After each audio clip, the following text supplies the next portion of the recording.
Good sign. Any questions? Ask me later. First up on your card today, we have our 2016 World Champion, Wysocki. And hello, everyone, and welcome to the Gentlemen's Club Challenge. I'm your host, Terry Miller, the disc golf guy. We're getting right into the action here today with Wysocki on the tee. I'm also going to be joined by 2009 World Champion Avery Jenkins. Avery, Ricky's here. We're on the Adidas Terex course, and he's in the lead. I'm excited. I can't wait for the action today. I got a great card here. Lead card, third round, first national tour of the year.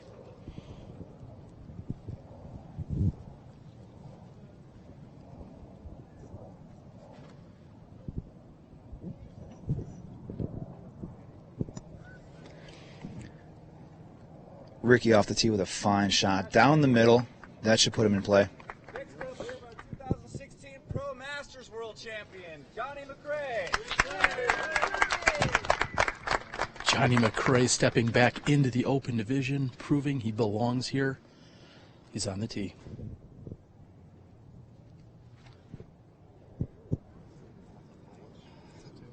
Absolutely love seeing Johnny Mac perform. He's always a crowd favorite, and he just holds it down for the Masters player and playing the Open against the younger players. And Eagle McMahon, of course, with his amazing finish at the Aussie Open, worked himself onto the leader card, one of the furthest throwers on the planet.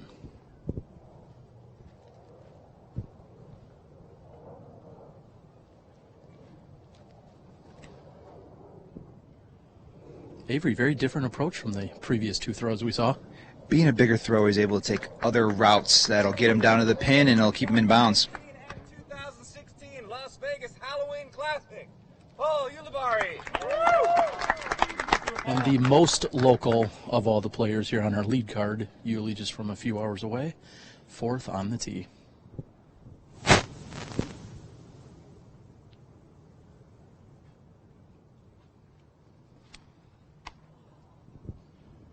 There's a single tree to beat here on this opening hole.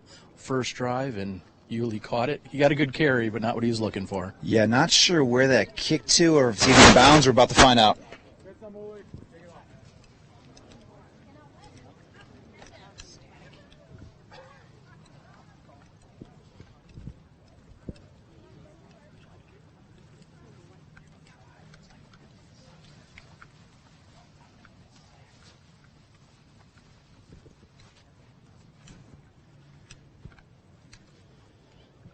Of course, we'd again like to welcome everyone here to our third round of the Gentlemen's Club Challenge.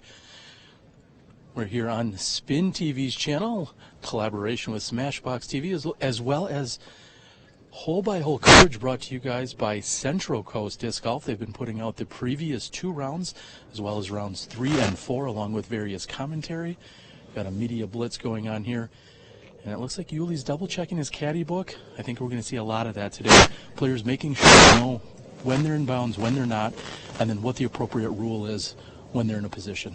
There's not a single hole on this course that doesn't have OB. And at certain levels, with pathways or waterways or bunkers or greens, it all depends on what layer of that pathway is in bounds or out of bounds, and we'll find out throughout the round.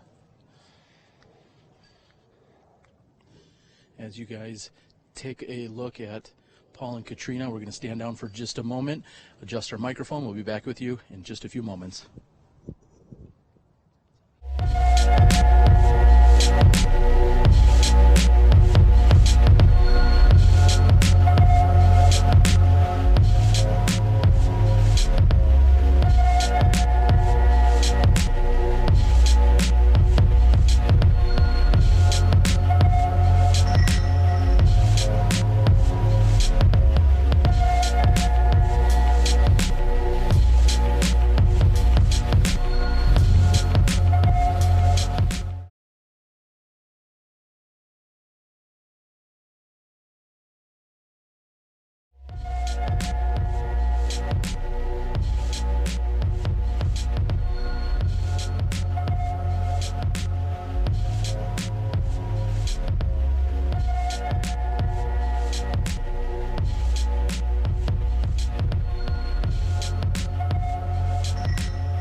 Ulibarri just trying to work a fairway driver down the left side, keep it in bounds, put it in play, and try to get up and down from there.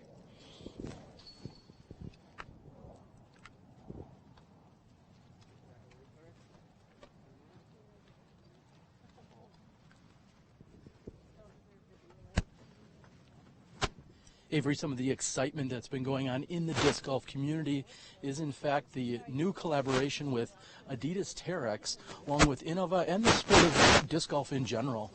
What does that mean for our sport as larger enter the market and really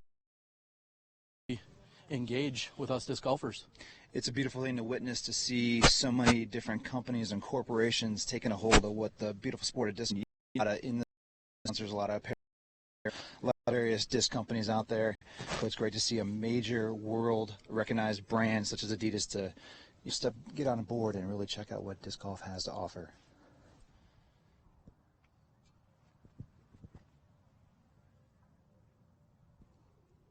And to further that point, Adidas being a primary sponsor here at the tournament, as we watch Eagle McMahon put it within a few feet. This is, in fact, the Adidas Terex course at the Gentlemen's Club Challenge. There's 3 courses out here this weekend, accommodating nearly 600 competitors for this national tour and PDGA A-tier event. And tomorrow they'll be back at the Innova course, which is where we saw them compete yesterday.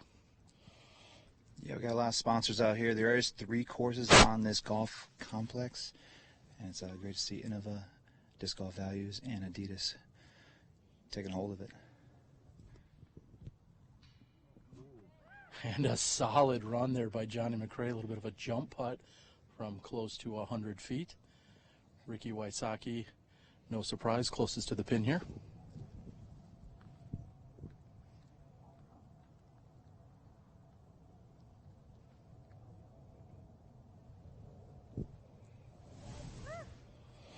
Wind's picking up a little bit, had a cross to maybe a headwind. It's been pretty mild, about 5 to 10 mile an hour winds. In practice days, it's been around 20 to 25, so wind let up a little bit just in time for tournament time.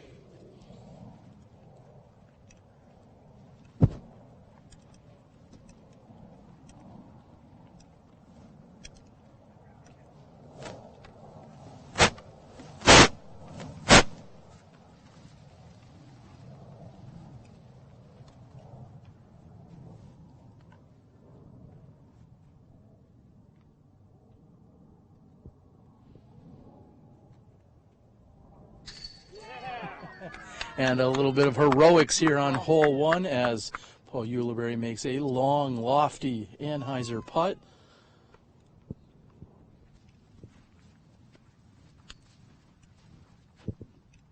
Great putt by Paul Ulibarri.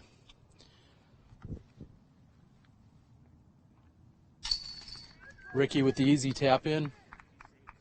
And we'll see both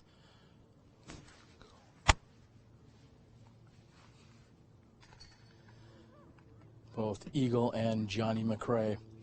We're through the first hole. We're going to be back with you in a few moments as we get in position for hole number 2. We're right here at the 2017 Gentlemen's Club Challenge.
For me, it's time with my friends.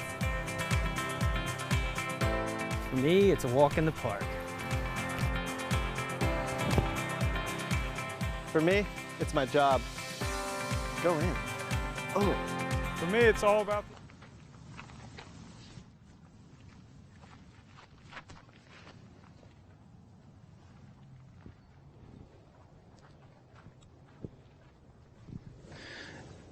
Ricky Wysocki, big shot off the tee. Hole number 2, 504 feet, par 3, a lengthy par 3, and I think Ricky got at least pin high on that shot.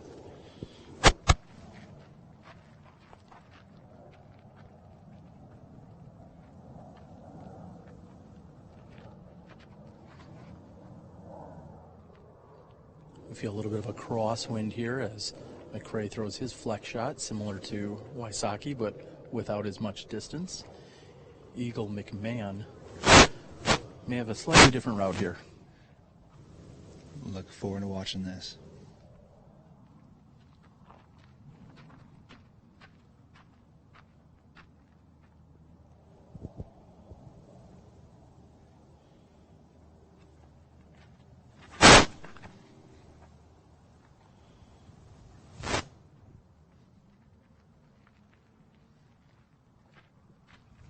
A massive shot by Eagle. Big flare skip at the end. We'll give him a nice lengthy birdie putt up the hill.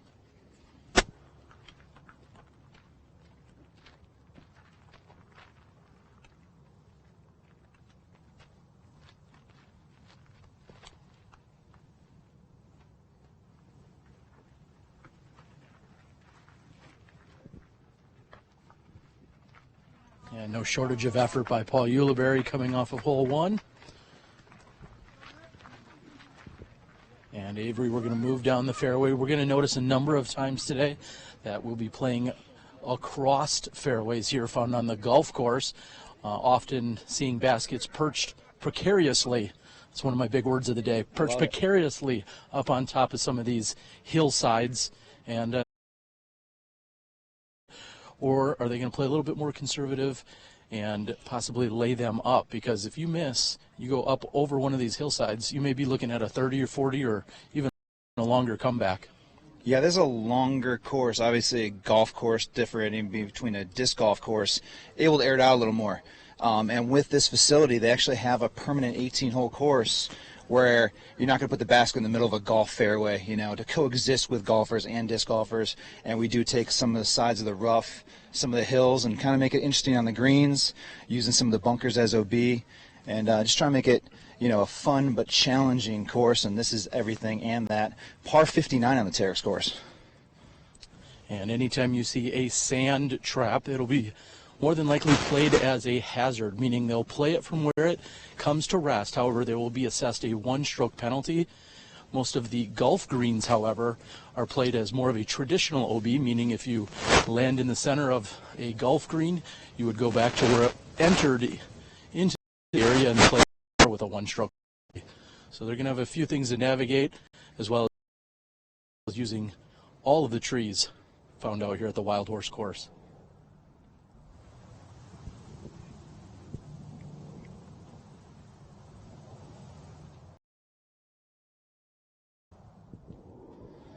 Play a little skip up to that hillside basket. Yeah, I actually posted a video this morning. It was Nate Sexton doing a little pro walkthrough on hole number 2 here, and he actually opted for the roller. And it's a very entertaining video. You guys got to check it out. A little forehand into the basket and get a valiant effort for the safe 3. It's definitely entertaining, as Sexton usually is.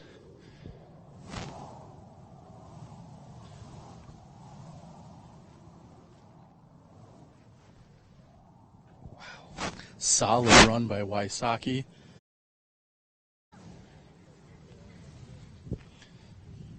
And looks like Eagle, although nearly pin high here, he's not going to have much of a look at least to run this. This is going to be a layup shot.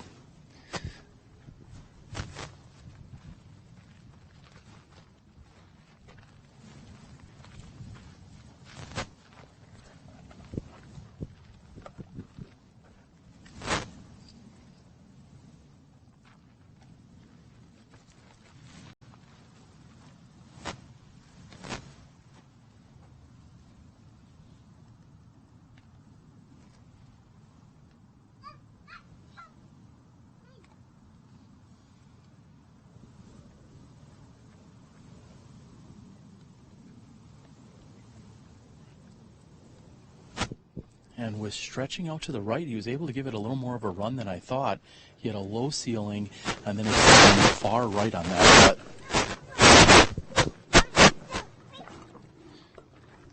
Yeah, Eagle being a very aggressive player off the tee, but also around the putting green.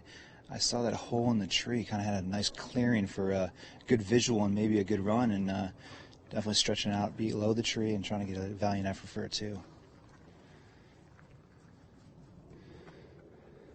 Uli making the smart play, just laying it up there. You saw those other putts sail past the basket. You can see the flag moving a little bit. There's a little crosswind that could affect the putt in the air.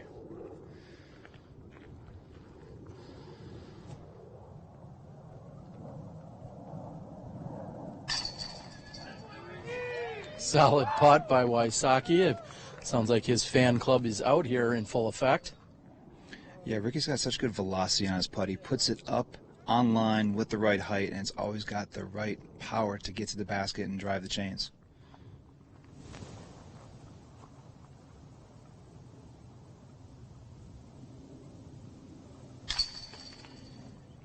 And easy comeback there for Eagle McMahon. He's going to walk away with a 3.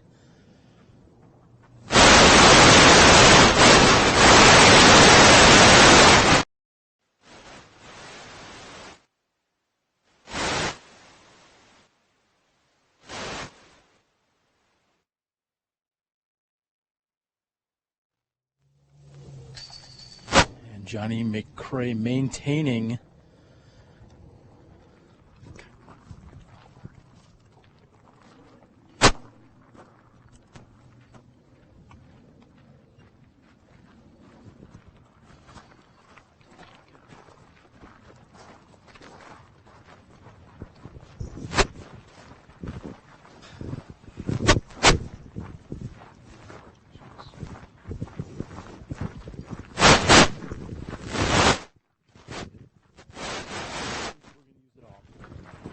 here.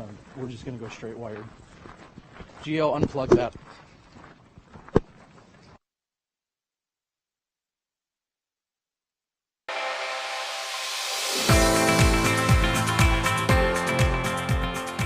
For me, it's time with my friends. For me, it's a walk in the park. For me, it's my job. Go in.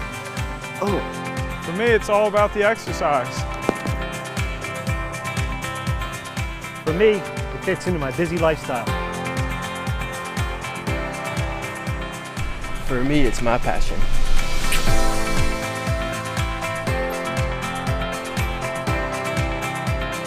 For us, it doesn't cost much to play.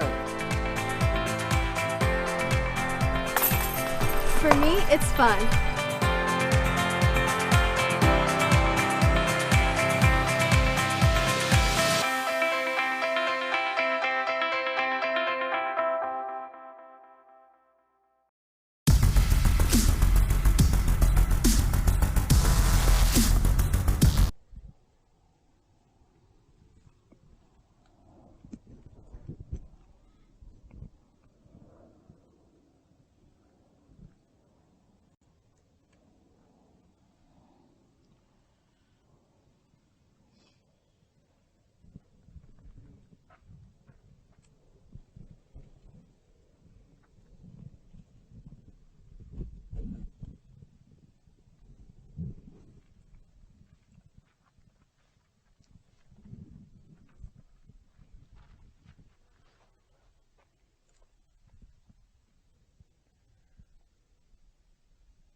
Here we are on hole number 3, 386 feet, par 3, across the golf fairway.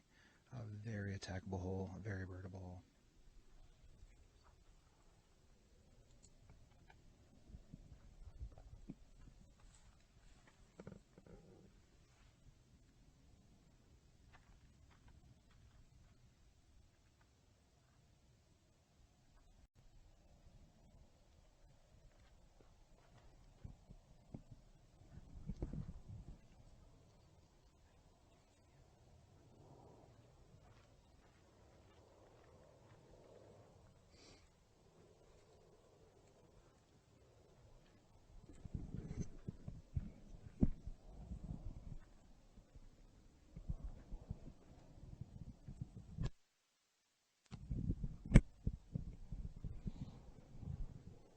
Check, check, check, check, check, check.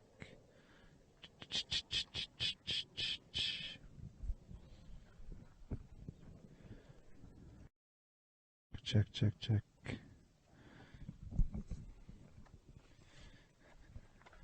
Walking off the green of 385 feet, par 3 across the valley. And again, the basket perched up on a hillside.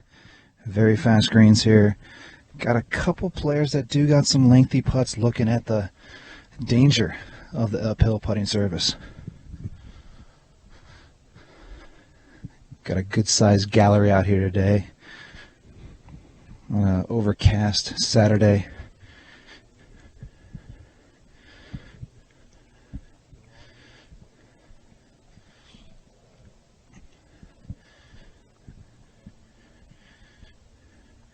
Ricky with a 2-stroke lead currently over McCray.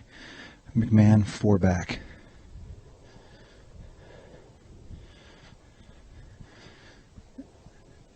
This is the first PDGA National Tour of the year for the National Tour Series. A lot of players, this is the home opener or the first tournament of the year for a lot of players, especially big events here at the end of February. But it's just nice to get out in the sunshine for most, you know, getting some more moderate temperatures instead of being in the snow for a lot of the U.S.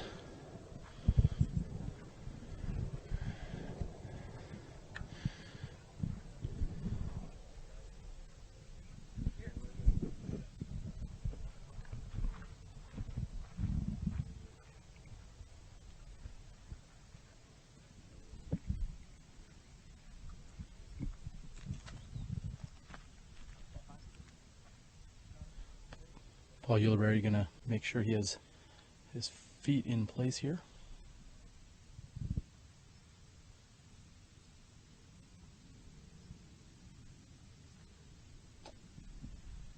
And almost a heroic skip shot up that hill, trying to make the best here of what looks to be an OB shot. Is that in fact correct? Over 6 feet 6 inches? Is that OB out here on this course? It's all tournament director's discretion, I believe. I'm not sure if that's an effect of this tournament.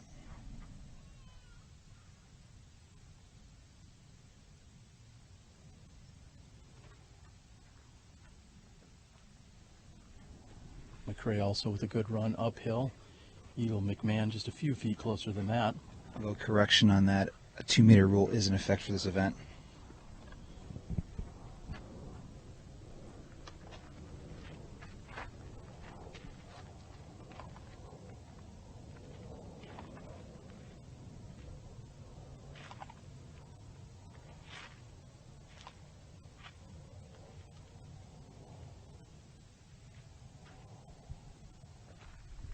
Avery, that was right on line. I thought it was going in. It just came up a little bit short as he's throwing uphill.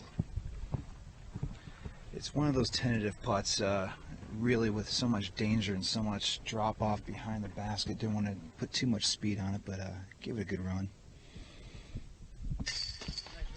And another birdie for Ricky Wysocki.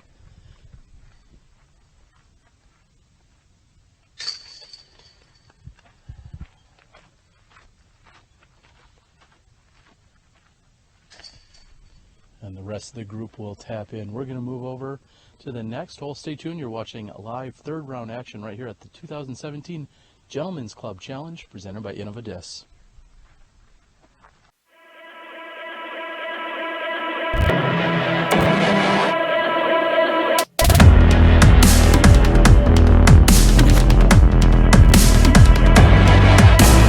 I don't care if nobody understands. I'll take the law into my own hands. I don't care if nobody understands. I'll take the law into my own hands. No matter what you say, I'm gonna go my way. No matter what you say. No matter what you say, I'm gonna go my way. No matter what you say. No matter what you say, I'm gonna go my way. No matter what you say.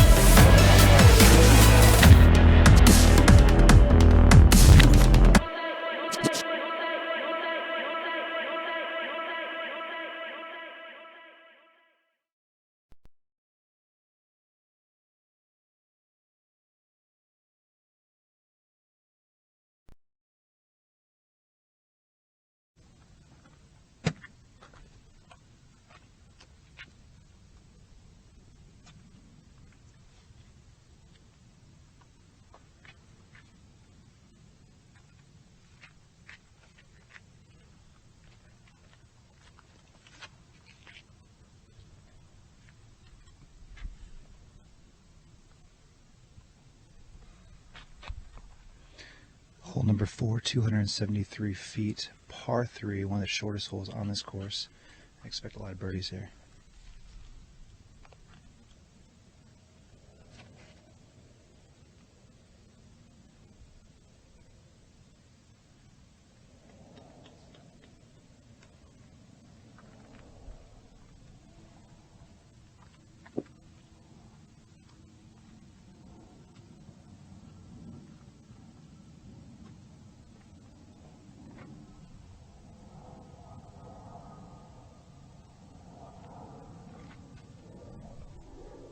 Crazy visual right here as you see the planes coming in and land at McCray, only a few miles away.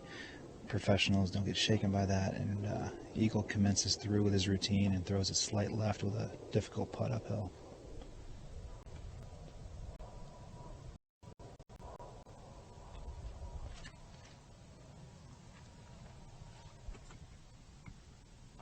And a slightly different approach there by Paul Ulibarri, going with something a little bit more overstable, playing almost a hyzer of sorts to attack that pin, coming in from right to left.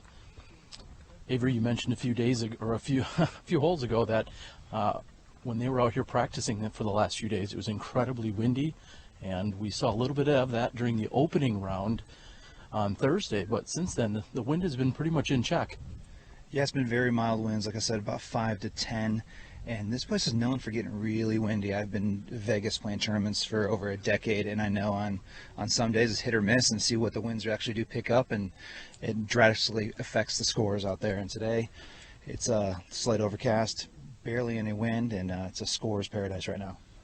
And coming up on this is a bunker that we didn't see from the tee. Looks like these guys have cleared it easily. And here's Avery with the rest of the call.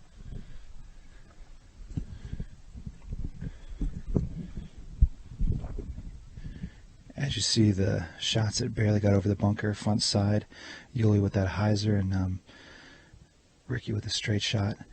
Got Eagle backside in the bushes, looking at a very difficult uphill putt. Very fast green, as you can see.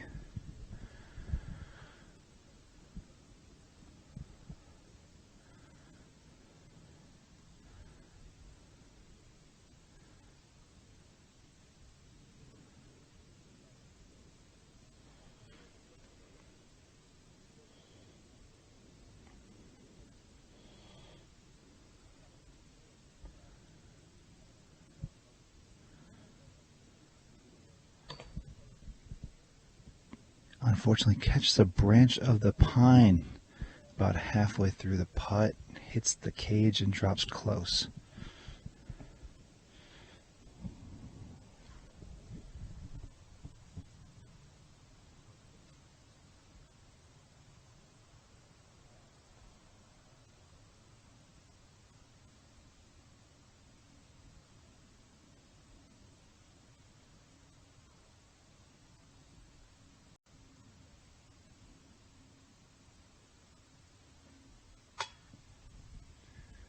John McCray giving a little more juice. Uphill putt, leaves it high off the band. Fortunately stays on the knoll close to the basket.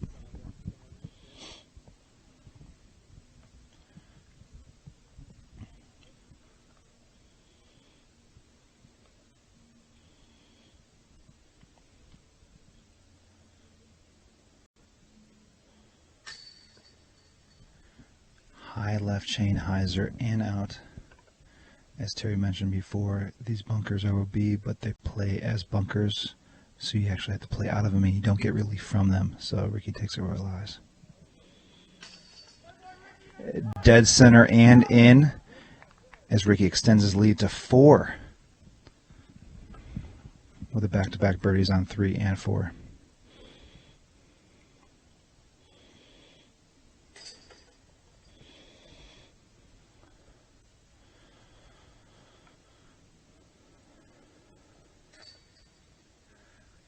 As we move on to hole 5.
Flashlight LED disc golf discs just changed the game. The unique Disco Select feature allows everyone to choose their own color by simply pressing the middle button, then pressing it again during the first rotation of colors when the one you want appears. Or you can leave it in disco mode, rotating through the 6 different colors for the duration of your game. Designed by serious professionals, crafted from Night Eye's unrivaled sure grip material, and featuring Night Eye's patented fiber optics array, these discs strike the perfect balance of durability, stability, performance, and just plain awesomeness. With easily replaceable batteries and an uber-long life, the Flashlight driver, mid-range, and putter will shine as they blaze your path to victory, day or night. Night Eyes. Discover your solution.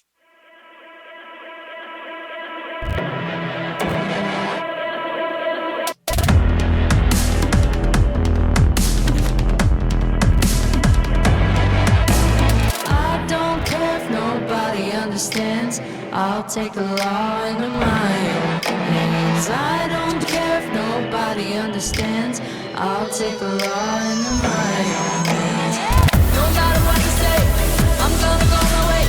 No matter what you say, no matter what you say, I'm gonna go my way. No matter what you say, no matter what you say, I'm gonna go my way. No matter what.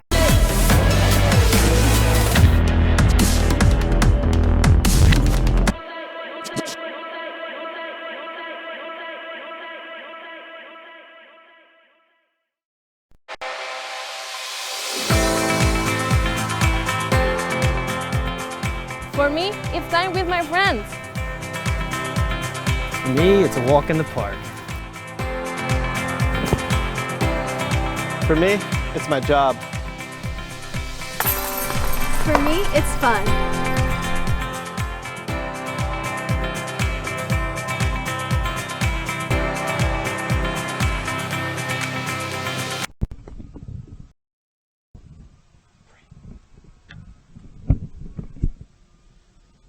Hello everyone and welcome back as we are here on hole number 5, a par 3 465-foot hole. We see Turner, the young lefty from North Carolina.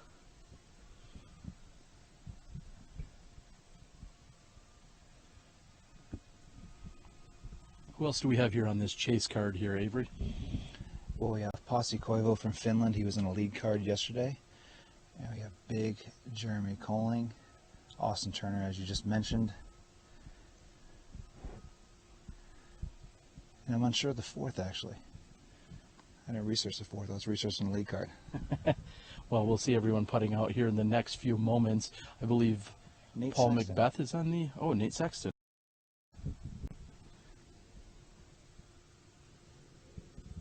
I see a beard over there, so it must be some older guy. Oh, it is Nate.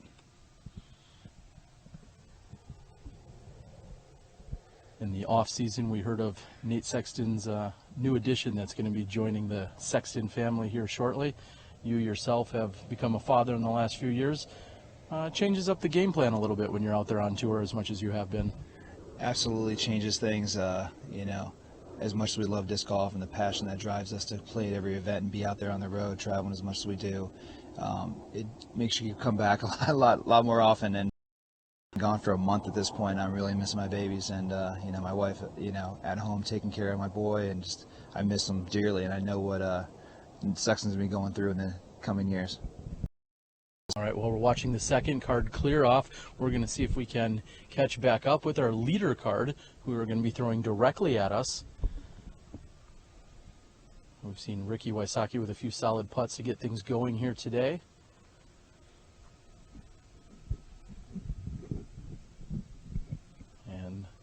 Wysocki is on the tee. Very drivable hole. Of course, they have to make sure they come up past the ball golf green, otherwise they're going to find themselves OB with a penalty.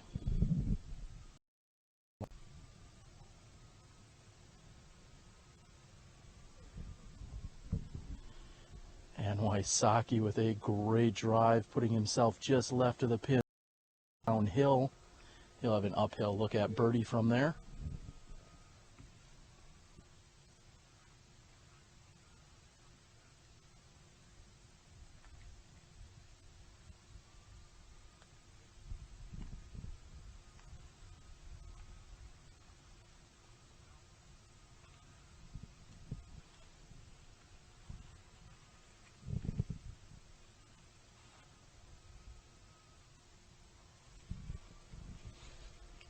McCray giving it a little bit of a turn here, trying to get up and over this green. And that looks to be safe and on the left side. Yeah, that looked like a great shot out of his hand. Nice flex. I was waiting for a little more turn, and I think he could have carried the green and at least got a chance at a putt for two. From back on the tee, the players might feel a slight right to left wind pushing, as we saw both Wysocki and JohnE McCray shots finish a little bit. Maybe taking that into account here. It looks like he's going to go with a forehand so he can fight that wind. This is right in Eagles' wheelhouse, 465, going forehand. Got the power, get the distance. Finds himself down left side of the green. Should be in bounds, should be in play.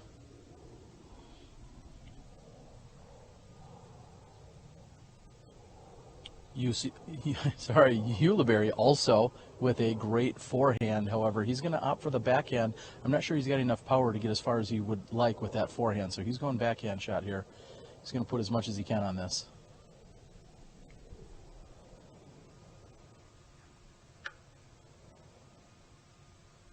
And he also fades off to the left. 4 safe shots. Really, it's tough to attack this hole for the birdie, too. There's many of these baskets that you see through. We're on only hole 5 right now, but you see throughout the round, there's a lot of greens and a lot of bunkers that are going to play really close to these baskets.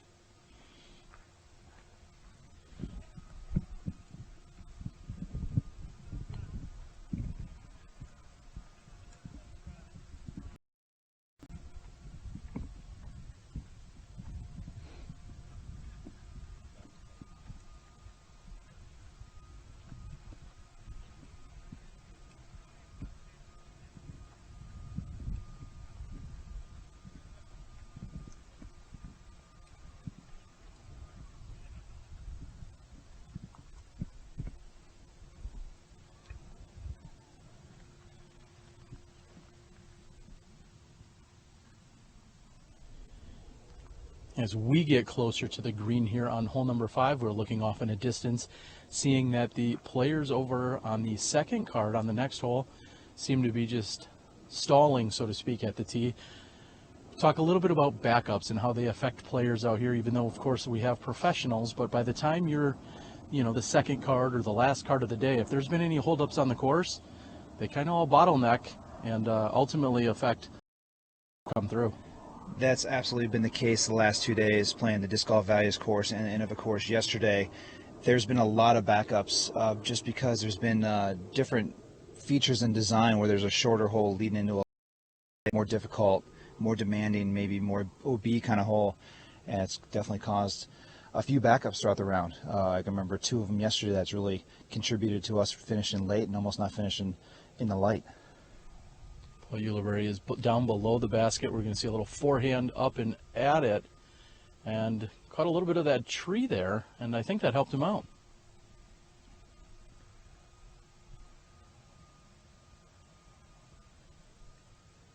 As the round progresses, if we maybe need to catch up with any other cards, we're going to see where the hot action is, who's shooting well. Of course, we love bringing you the live leader card here. However, if we find someone making a charge on another card, we may be able to bounce around a little bit. Tomorrow we're going to be bringing you all of the shot-by-shot action. Lead card on the final round at this first National Tour event. Today we can alter up, change up that game plan a little bit if need be. Here's JohnE McCray. Pretty basic approach, a little bit of a jump putt. We'll see nearly the same exact effort here by Eagle McMahon.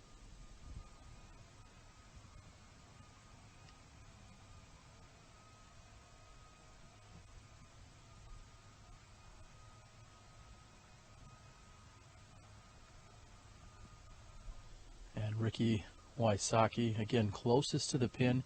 He's assessing the slope near the basket, and he's in a really good position as opposed to the other card mates. It looks like he can give this a little bit more of a run.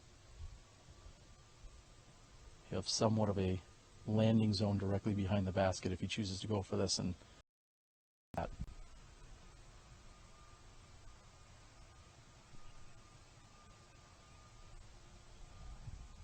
And Ricky gave it a run. We saw that get up and move just a little bit. However, he's going to have a short comebacker.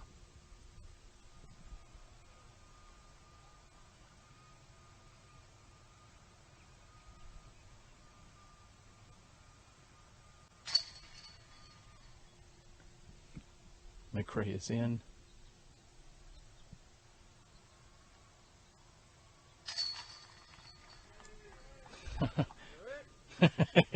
Even Johnny McCray giving Ricky a little bit of a applause there for his par.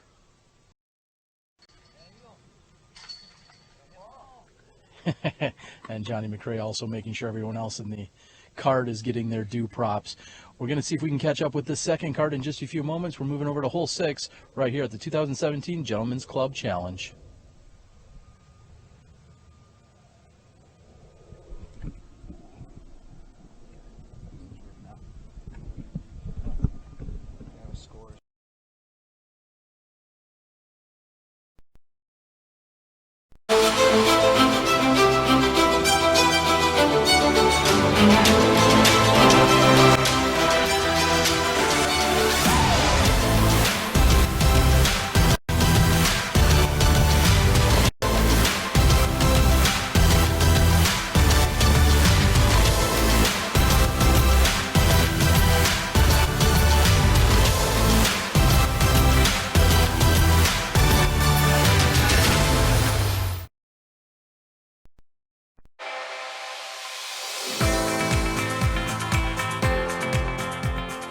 For me, it's time with my friends. For me, it's a walk in the park. For me, it's my job. For me, it's fun.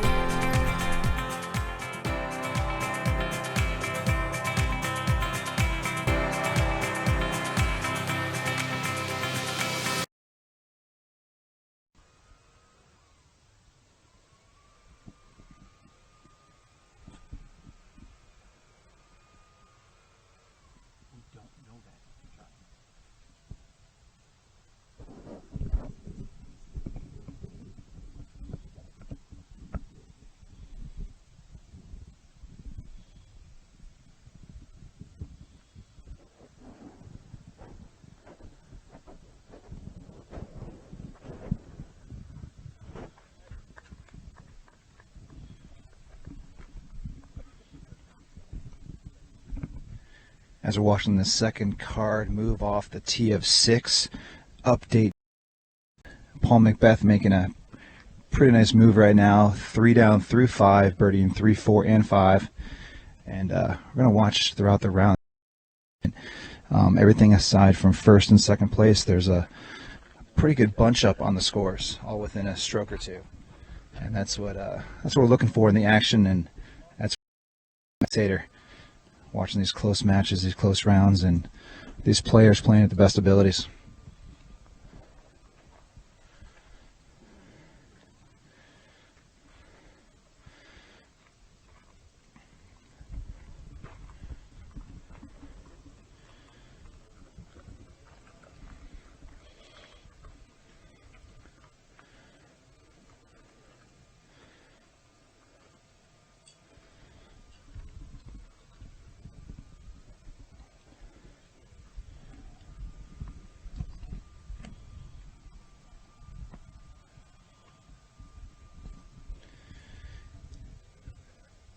Sitting on the tee of 6 right now. It's our first par 4 of the round.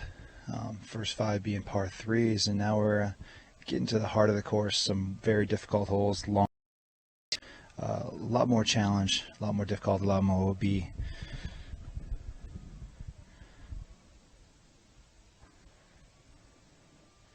So it's understandable they do have a backup with a shorter par 3 leading into a longer par 4.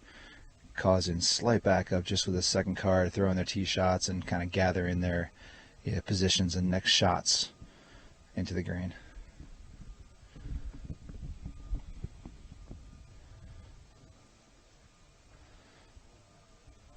We got a slight breeze, maybe headwind, maybe slight right to left.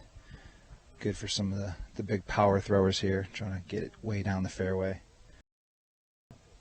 Other than that, temperatures are good, around mid 50s, high 50s, overcast, just outside of the Vegas Strip.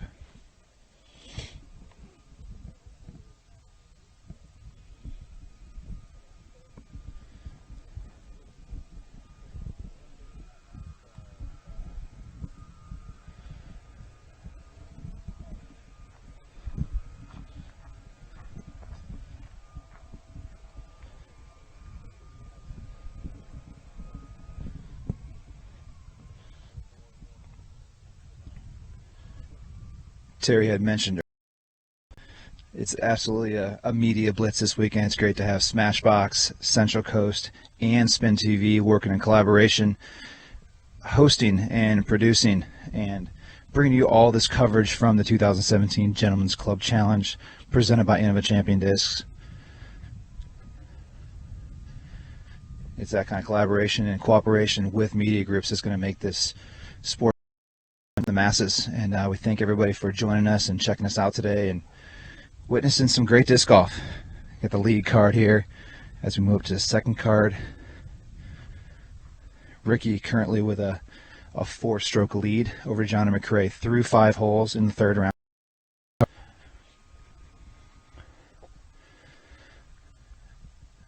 We're approaching the second card in the middle of the fairway of 6. Got Nate Sexton next to throw.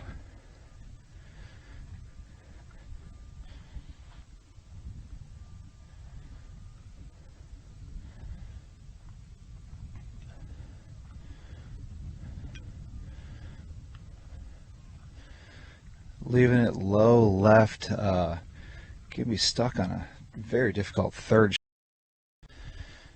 We're bringing up Nate Sexton's name last night as we were just trying to think about the most likable players out there, and he's absolutely one of those players. Good charisma, good outgoing person, a definite fan favorite.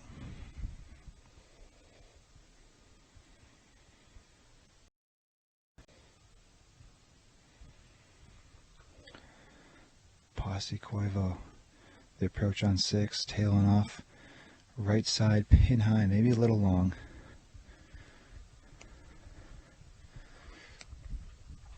Maybe a little slip on the approach, possibly. A little misread, not too much wind, like I said. Big germ next to throw.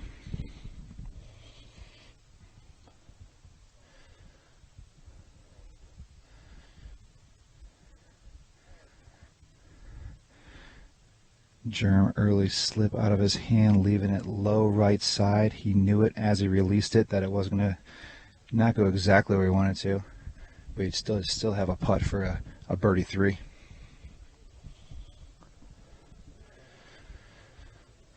Walking up on the left side, we see Austin Turner. I guess he threw a big drive down there left side.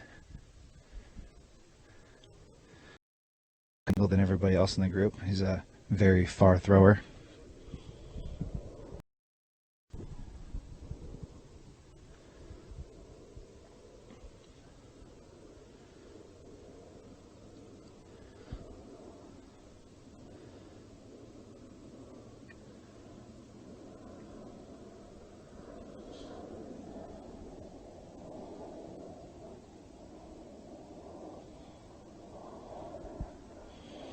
Austin Turner line up a forehand. He is a lefty thrower, so it lines up real nice.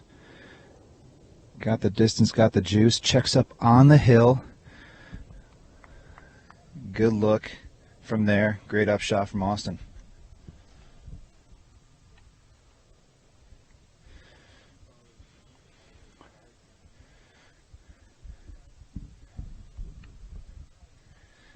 Lead group watching their approaches, and as the fairways opens up, lead car is going to tee it off.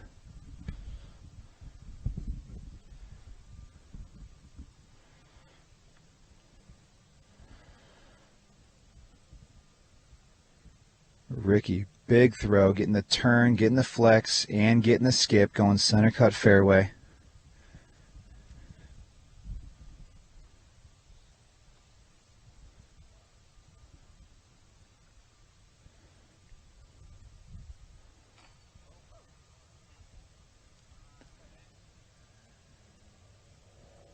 Johnny Mac on the fairway quite a bit. Should leave a nice open second shot. As we turn around, Nate Sexton with a big birdie putt from the left side, just past the tree, about 45, 50 footer, big jump putt.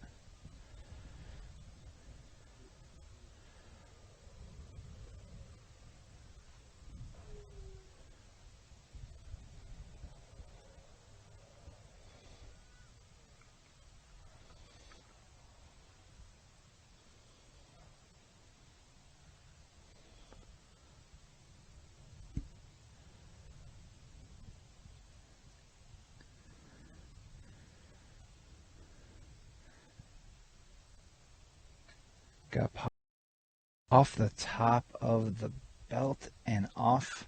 A little skip down the hill. Look at Steve, but he's a great putter. Shouldn't make too much of a difference for him.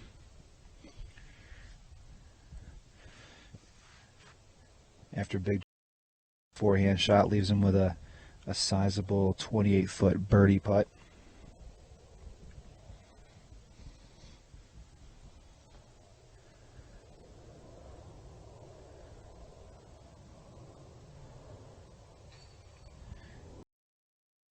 Concentrate, focus.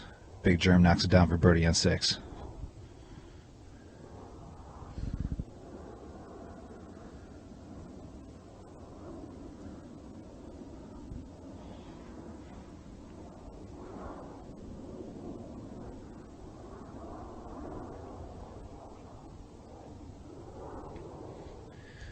As second card cleans up on hole 6, we're going to watch these tee shots by league card.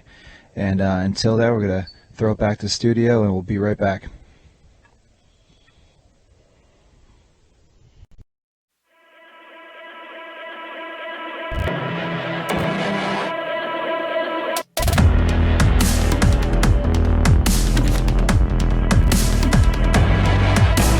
I don't care if nobody understands. I'll take the law into my own hands. I don't care if nobody understands. I'll take the law into my own hands. No matter what you say, I'm gonna go my way. No matter what you say. No matter what you say, I'm gonna go my way. No matter what you say. No matter what you say, I'm gonna go my way. No matter what you say.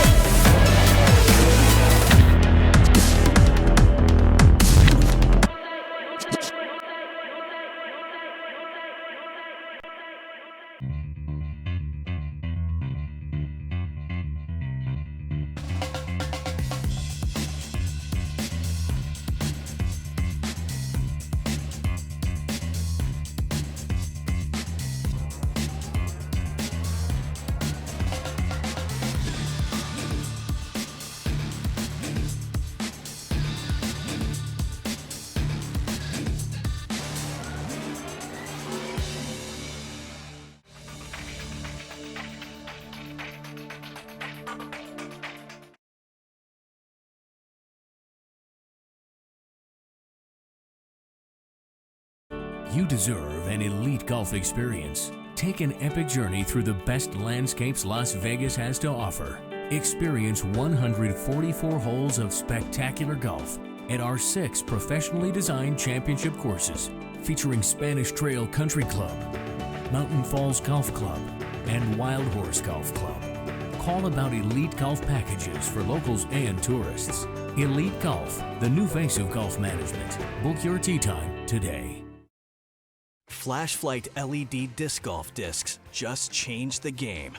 The unique Disco Select feature allows everyone to choose their own color by simply pressing the middle button, then pressing it again during the first rotation of colors when the one you want appears. Or you can leave it in disco mode, rotating through the 6 different colors for the duration of your game. Designed by serious professionals, crafted from Night Eye's unrivaled sure grip material, and featuring Night Eye's patented fiber optics array, these discs strike the perfect balance of durability, stability, performance, and just plain awesomeness. With easily replaceable batteries and an uber-long life, the Flash Flight driver, mid-range, and putter will shine as they blaze your path to victory, day or night. Night Eyes. Discover your solution.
Guys are just joining us. We're on hole number 6 with the lead card. Eagle just pitching out of the rough there after his first tee shot. This is the first par 4 of the round, 725 feet. A really nice, wide open, big fairway for these guys to really unleash it. Unfortunately, Eagle tailed his off a little bit to the right on the turnover. Got caught right side, had to pitch out. This is his third shot on its way.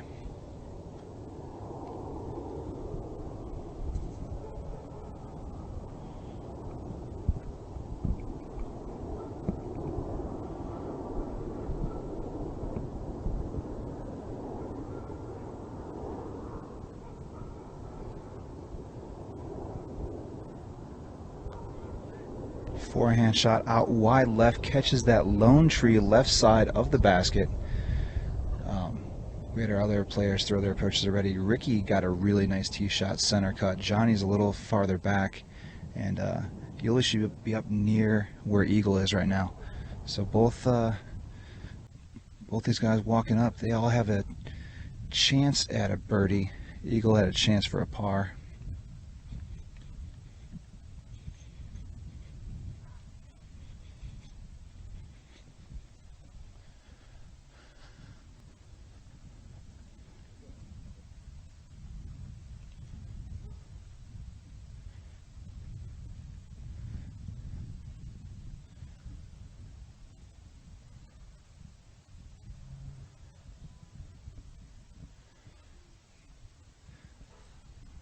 Got a little congestion here as you see a bunch of groups kind of packed up on these tee pads. A little crossing point in the course. And exactly as you're saying, Avery, we're seeing a few of the cards in front of us for the next few holes. We'll be back with you in a second right after Eagle's attempt here for par.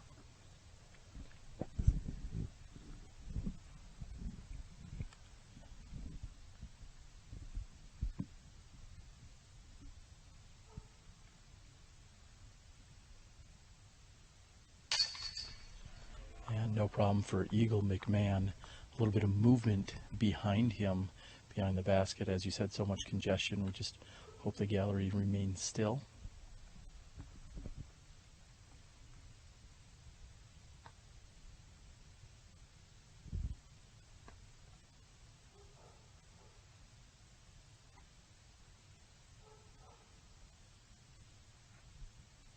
A great putt by Paul Ulibarri.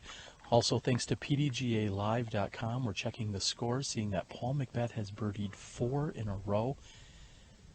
Seems as he said on his Facebook earlier today, he needs to make a move. He's doing just that.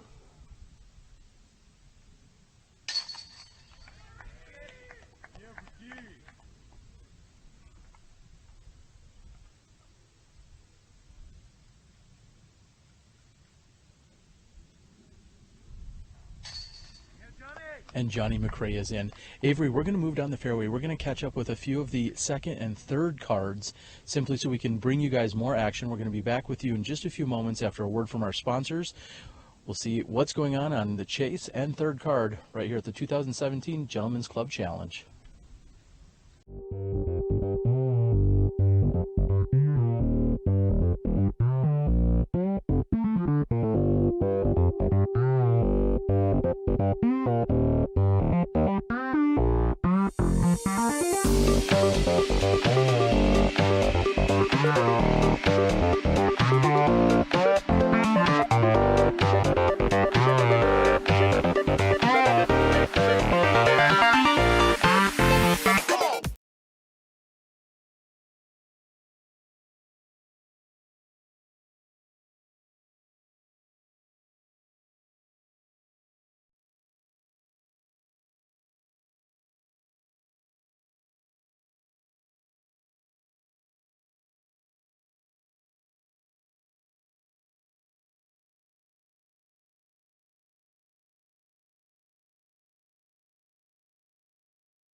You deserve an elite golf experience. Take an epic journey through the best landscapes Las Vegas has to offer.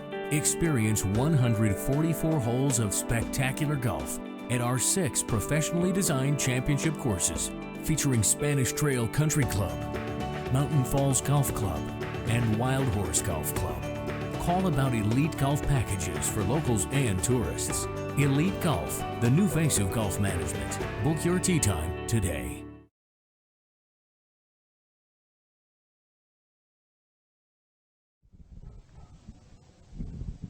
And welcome back. We are here with the chase card. This is the hole number 7, Avery. We've got Austin Turner. He's going to be throwing from the drop zone here in just a moment.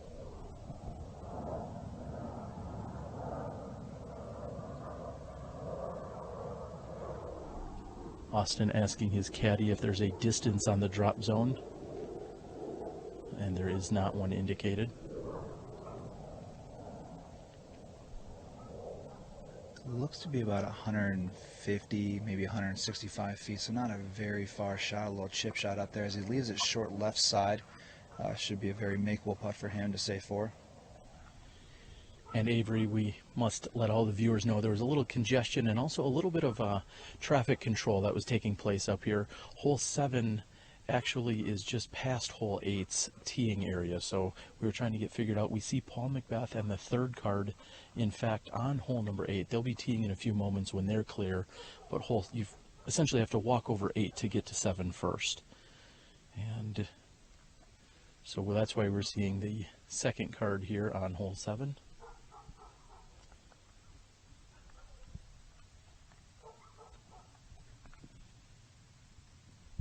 News just in as Paul McBeth was birdieing 4 straight, took a bogey on 7, and drops back to 3. Still in the hunt, still in the charge, currently in 3rd place.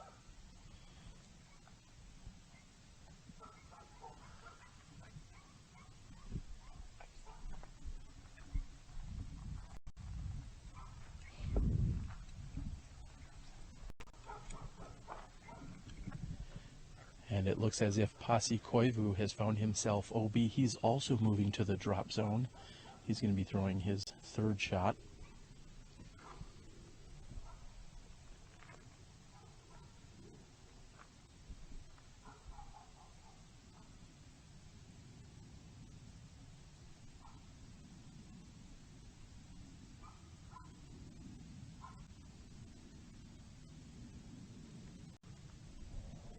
Little forehand action. Could this find the basket? Short left side does get the roll, and a little spin out should be an easy tap in for 4. Very unfortunate. He actually thought he was inbounds on the tee shot. They went to go check it out, and I guess it was a real close call, so he came back to the drop zone and throws 3rd.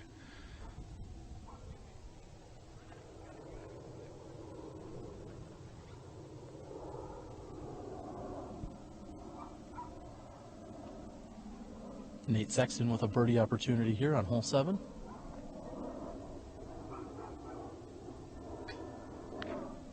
And a rare miss from inside the circle by Nate Sexton.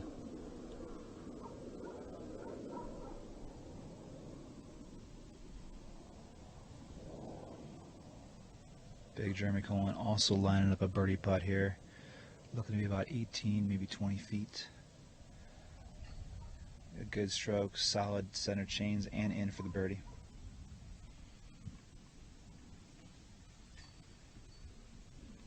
And as I said, with the congestion on both the tees of 7 and 8, you will see probably a number of players throwing in all different directions here. We're going to be moving over to the tee in a few moments as we watch the second card clear off on hole number 7. Pasi Koivu is going to be cleaning up for his bogey 4. And just behind me as Pasi's putting out, we see Kale Leviska throwing his drive. And we'll get in position. We're going to be back with you in a few moments with the tees from both 7 and 8 right here at the Gentlemen's Club Challenge.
For me, it's time with my friends. For me, it's a walk in the park. For me, it's my job. Go in. Oh. For me, it's all about the exercise. For me, it fits into my busy lifestyle. For me, it's my passion.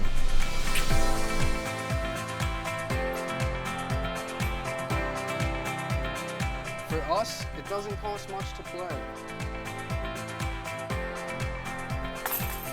For me, it's fun.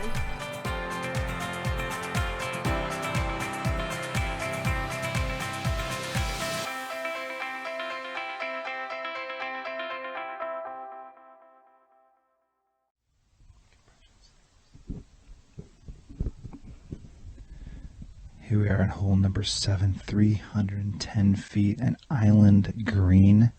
Ricky Wysocki opting for the forehand shot, just laying it nice in the center. Safely inbounds.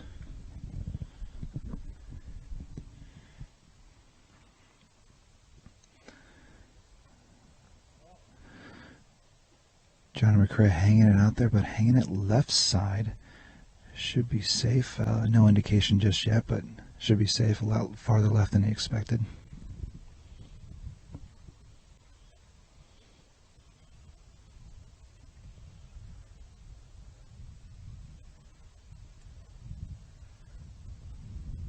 Uli getting a little read from that last hyzer, taking a little wider to the right. Getting a little headwind on the tee. The flag on the basket's not moving, but we got a lot of headwind up here on the tee that may have affected that shot. Still waiting on the call.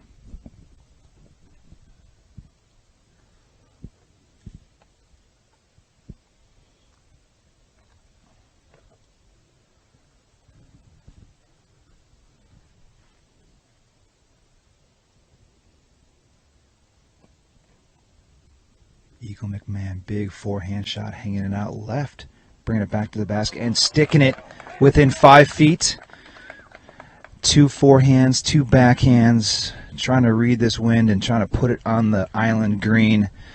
Eagle successfully does that and sticks it.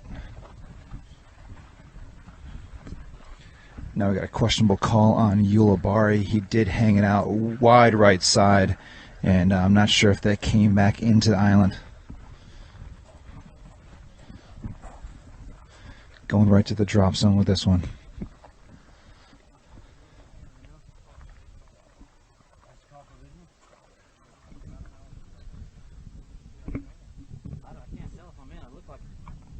Looked like I stopped before that. That one's in, Fred.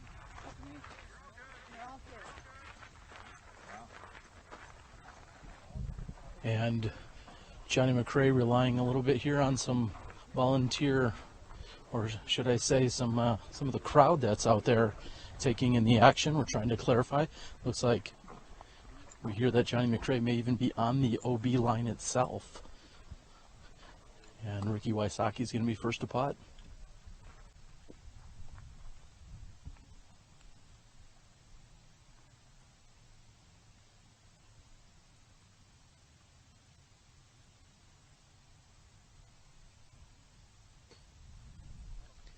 And it's inside 100, so naturally Ricky draws some metal.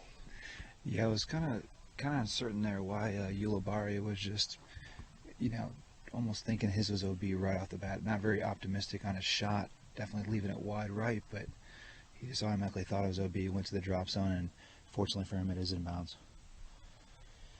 And anytime you find yourself near OB, you're able to bring yourself up to 1 meter from it, as Johnny McCray is doing just that.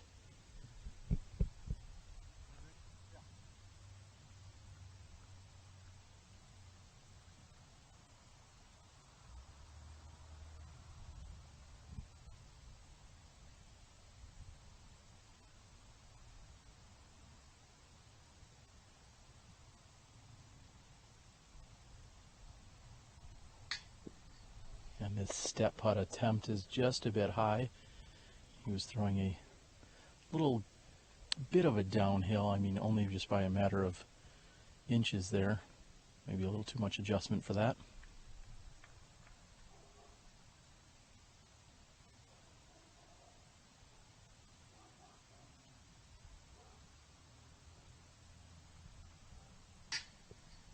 And same result by Paul Ulibarri. The loft Anheuser putt not able to drop. I don't know if you guys actually see this though, but the depth of this basket on this island fairway, or green you might call it, it's within 10 feet. It's very close to the back edge of the OB, and Eagle playing aggressive and it paying off for the drop-in birdie on hole number 7. Uli will be tapping in as our competitors move back to hole 8. We're going to see if we can find some more action here. The sole birdie by Eagle McMahon. We'll be back with you in a few moments. Stay tuned. You're watching the 2017 Gentlemen's Club Challenge, presented by Innovadis.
Welcome back, everyone. We are here with the second card, Big Germ, asking us to do a little bit of his work along with the work on the course.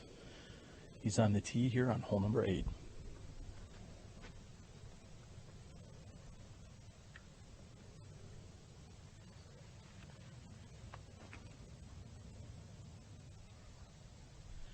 I think Big Germ's got all of 300 on this as it flexes out.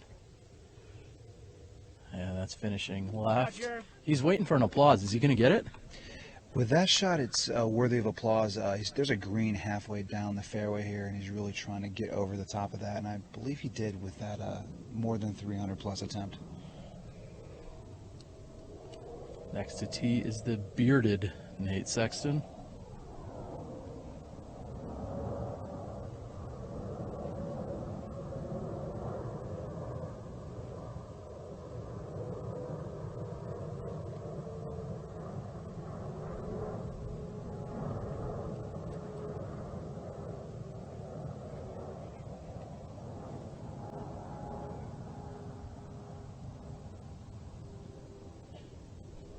Sexton taking a little off that shot just to make sure that first tee shot's inbounds as he tails off the left side of the fairway. He should leave him an open second shot.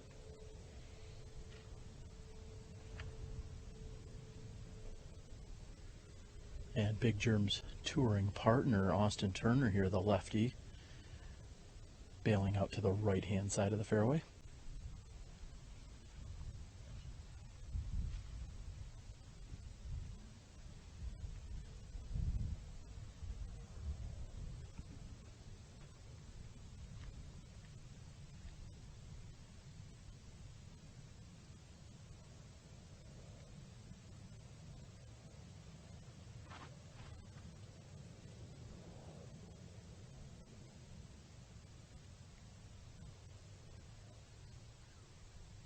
A great forehand that comes up short of the OB green. We're going to stick with the second card for a little bit. We're going to follow them down the fairway. And in the meantime, Avery Jenkins is going to give us a little bit of a scoring update as we're checking out pdgalive.com. If you guys following us, definitely check out that website. We've been bouncing around between the third, the second, the first cards. If you want to see all live scoring throughout the entire tournament, pdjlive.com. As I'm looking at it, I want to see make a little shout out to Preston Johnson from Arizona. Currently hot round right now at 4 under par through 8 holes. So he's making a good move. Birdied half of them throughout the start of this round. Current leader, Ricky Wysocki, 2 down through the round, puts him at 19 under with a 4-stroke lead over JohnE McCray. Paul McBeth making a charge right now off the third card. Currently 3 down for the round, 5 strokes back of the lead. Kayla Viska 3 down at 13. That rounds out your top 4. These guys, this is moving day. It's Saturday, and they're all trying to make a charge.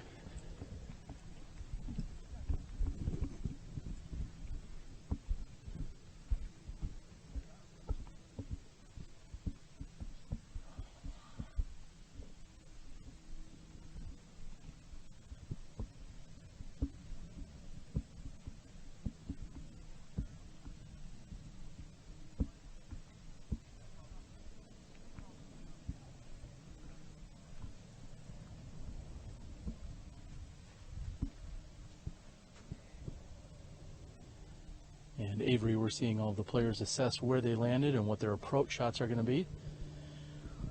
Austin Turner certainly getting ready for this season this year.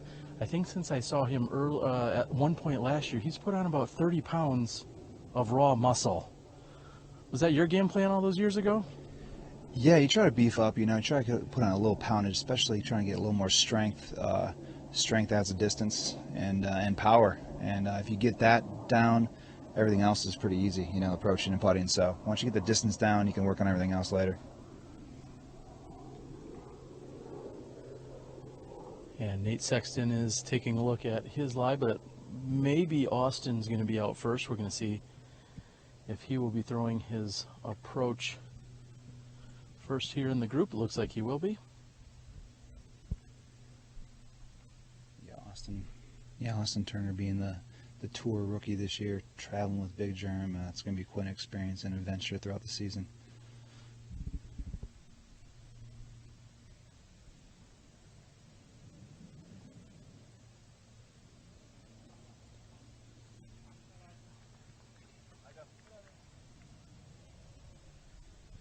Austin on the left side of the pin with his approach. This will be Pasi Koivu.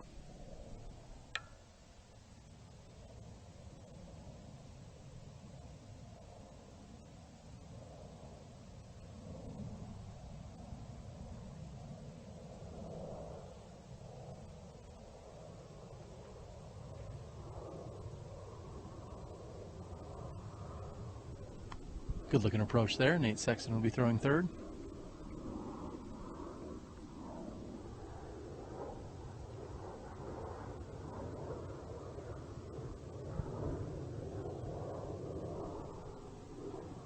Nate Sexton using those ultimate skills that he knows so well. Nice touchy forehand approach, leaving it low, getting over that first rise and skipping it by the basket.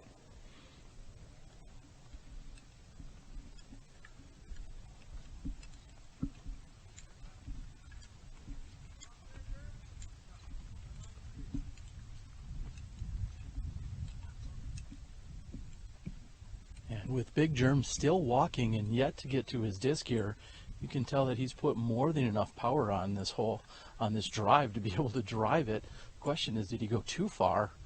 And I believe he's in fact actually gone past the basket. He's going to be putting back at this with not much of a look.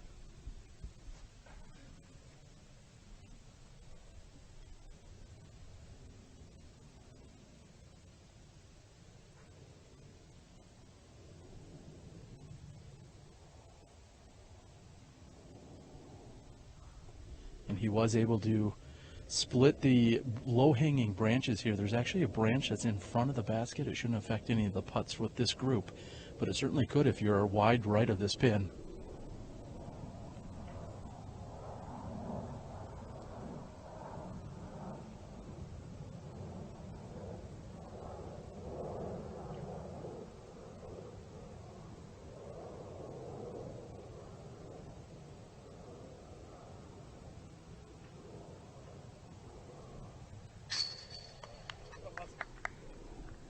Pasi makes good from about 25 downhill, looking at death putt, and drills it dead center.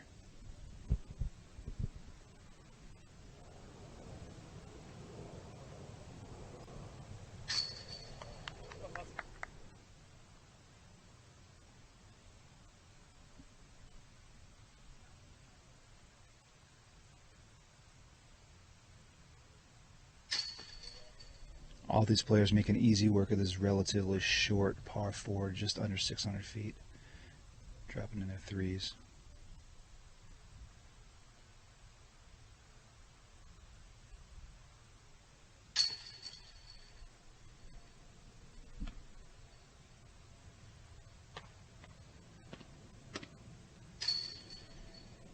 And Nate Sexton cleans up. We're going to stick with this card. We're going to have a short walk. We should be back with you in about 30 to 60 seconds right here at the Gentlemen's Club Challenge presented by Innova.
Big Germ making their recent switch to Innova, throwing all new discs here, trying some new distance drivers, going with a Pro Boss on that shot. Gets a nice good turn with good speed, trying to get the carry. Left a little low, but he's down there in bounds.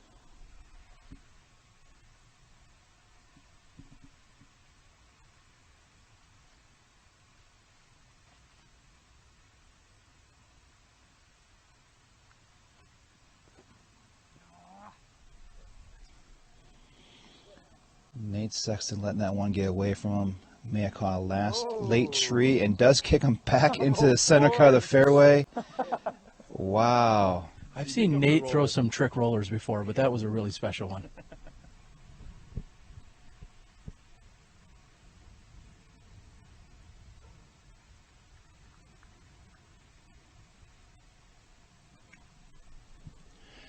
There's my touring partner, Austin Turner from Charlotte, North Carolina. He's got smooth power, and he's a name you're going to hear about this coming season. You've already heard about him in this tournament. I mean, he's an up-and-coming kid. He's got a ton of potential, and he's got a ton of raw talent. So once he starts learning how to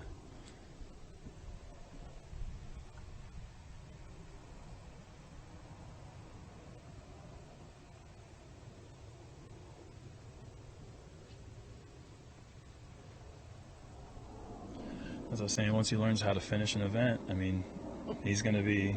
You mean all 4 rounds? All 4 rounds. I mean, and he does. He had a big A-tier win last year against Ken Climo in Florida at the Throwdown the Mountain. And so, I mean, that's something that very, very few people have ever done is beat Ken Climo in Florida. So everyone on the East Coast knows who he is, and very shortly, I think he's going to be a household name in the sport. He's not easily flappable. So, he's got a pretty strong mental game, and he's a lot of fun too. So when people meet him, they're going to enjoy hanging out with him too. So he's got the whole package. How long before he's out driving you, Big Germ? Long time.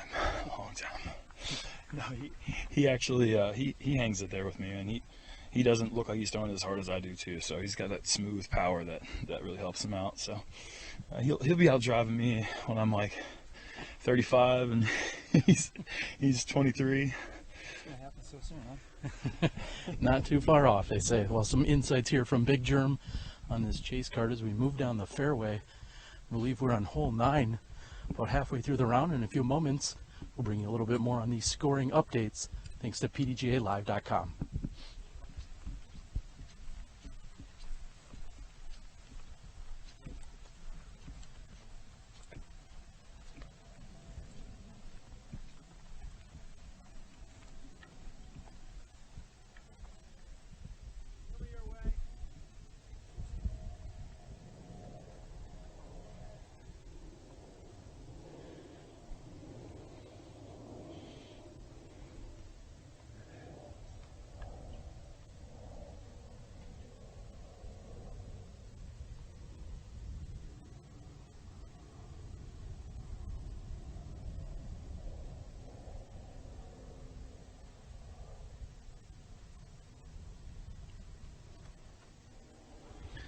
Nate Sexton's second shot on hole number 9. Big forehand shot with the Oregon State disc and slightly short. There's 840 feet from the tee, par 4. We just played a 597-foot par 4. Now there's 840. So they're stretching out the distance pretty good on these, especially depending on the par.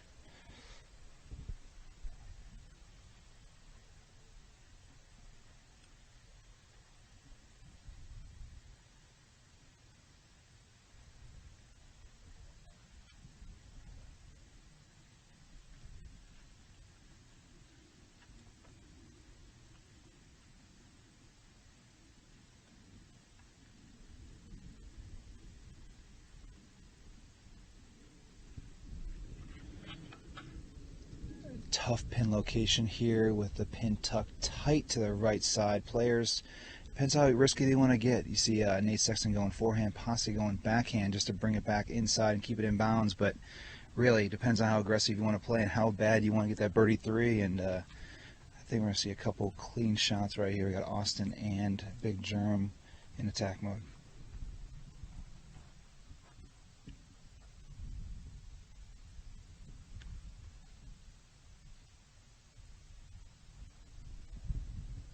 Great play, hanging it out wide left, being the lefty, bringing it back to the right. That should line up a nice look at a birdie. And a bread and butter forehand shot expected here by Big Germ. Not only is it his favorite, but it's also much safer.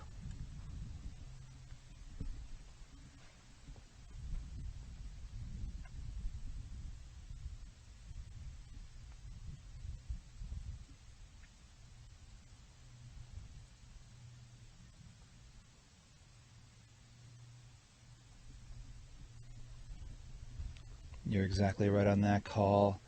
Right in his wheelhouse, a nice comfortable shot to the basket with a forehand. Got good distance off the tee.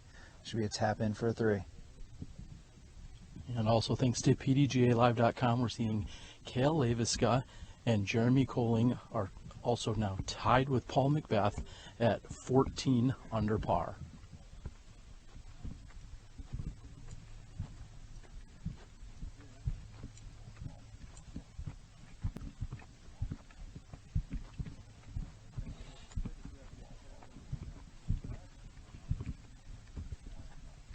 Hey Terry, what's that glowing ball in the sky? Well, let's just hope that it stays up there long enough.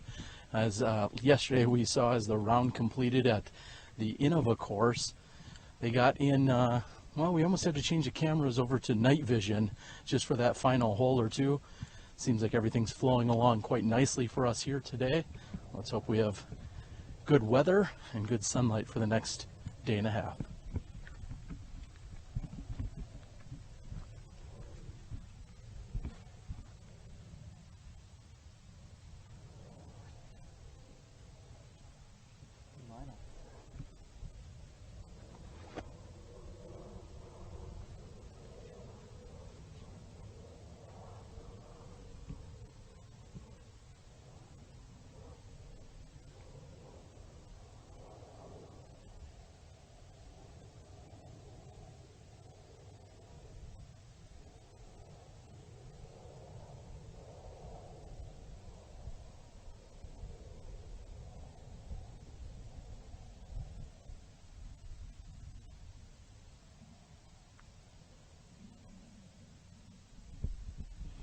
Posse with a valiant effort leaves it wide right and low. Wind kind of picked up on him a little bit in the last second.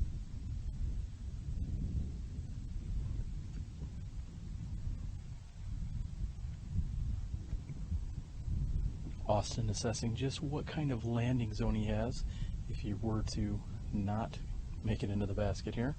It's got a little bit of room behind the pin.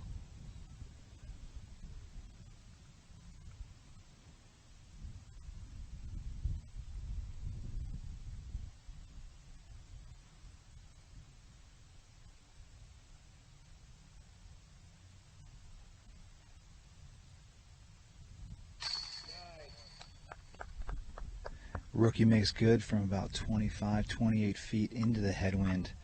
Death putt, no problem for the kid, unshakable.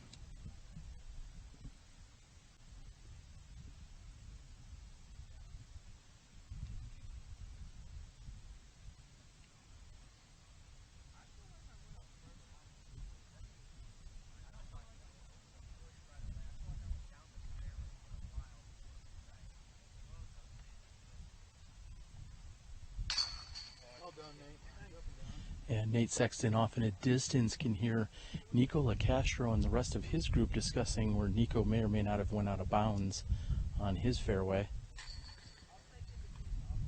Nico rocking a very unique hat here today.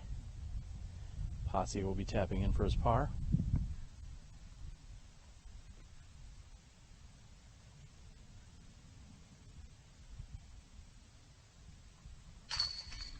And he is in. We are halfway through this round. We're glad you guys could join us. We'll be back with you in a few moments after a word from our sponsors right here at the 2017 Gentlemen's Club Challenge.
You deserve an elite golf experience. Take an epic journey through the best landscapes Las Vegas has to offer.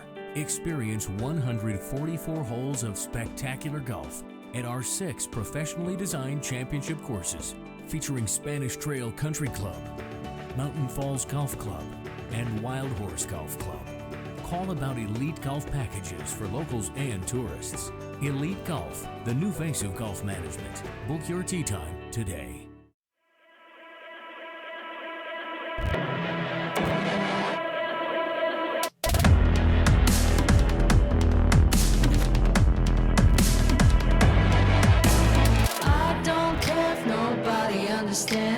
I'll take the law into my own hands. I don't care if nobody understands. I'll take the law into my own hands. No matter what you say, I'm gonna go my way. No matter what you say. No matter what you say, I'm gonna go my way. No matter what you say. No matter what you say, I'm gonna go my way. No matter what you say.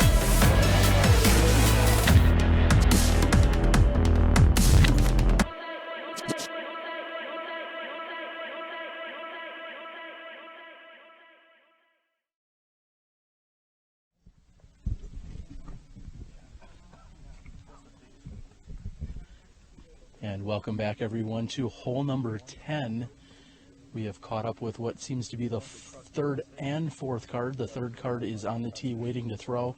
Nico LaCastro from off in a distance, approximately 450 feet away. We see Nico had hit off the front of the basket and then a rollback on his putt. And he's going to be putting at that one again.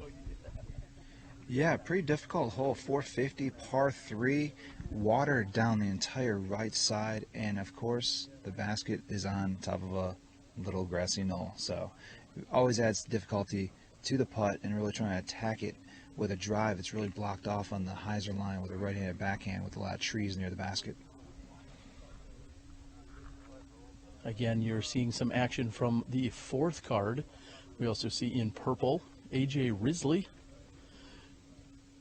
AJ having a great start to the season, coming out last weekend at the Wintertime Open, the 39th annual Wintertime Open, placing in third at that event and coming out with a solid opening 2 rounds here at the Gentlemen's Club.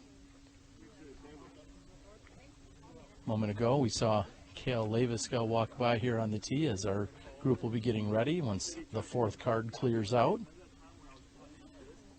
See Bobby Musick along with Paul Macbeth as well.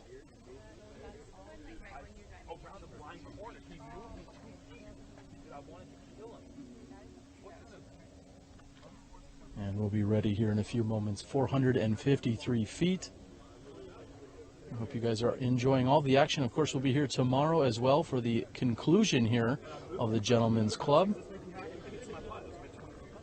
And we'll be ready in just a few moments. I'm a peanut kind of exclusive nut guy. Maybe not baby nuts, but cookies. Big germ, a big peanut guy, he's telling us. Do you like salty nut snacks? Yeah, like the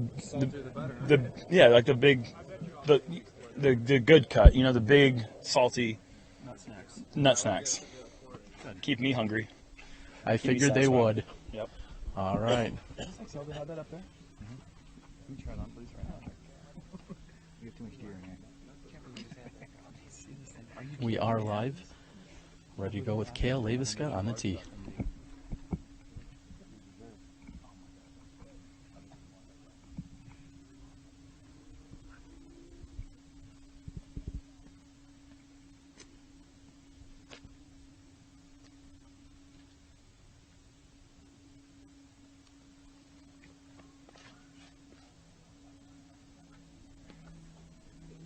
And that is flexing over nicely here as Cale has cleared the green.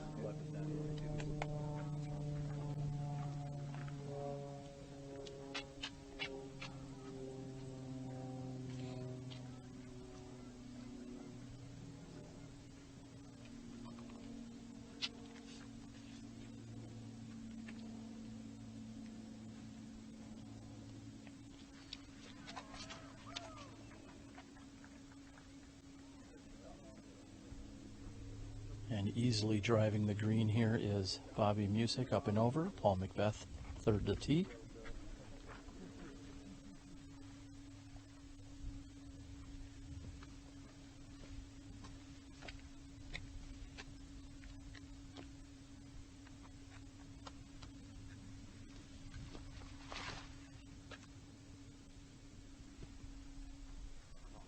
Paul Macbeth going hyzer line with a Thunderbird and gets beat on that tree. Hits that first initial pine, trying to break on the inside left to at least get a line on it.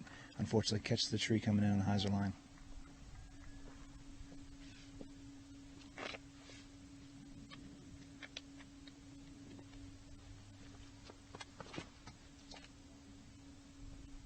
And with a nearly identical line, we see Anthony Barella going at it. His comes in a little lower, but hits the trunk of the tree. I'm not sure if these guys threw 100 more shots, they could both intentionally hit that tree if they wanted to. However, they're going to be up there looking at long putts for the birdie opportunities. Again, on our card, we have Cale Leviska, Anthony Barella, Paul Macbeth, and Bobby Music. Pretty star-studded cast that you wouldn't necessarily assume to find on the third card typically. No, not typically, but with a field this stacked, third, second, and first cards all have world-class players, and it's really a matter of a stroke or two differentiating all of these positions. Ricky Wysocki now making a big surge. He's still got that 4-stroke lead as he's continuing to separate him and JohnE from the rest of the pack.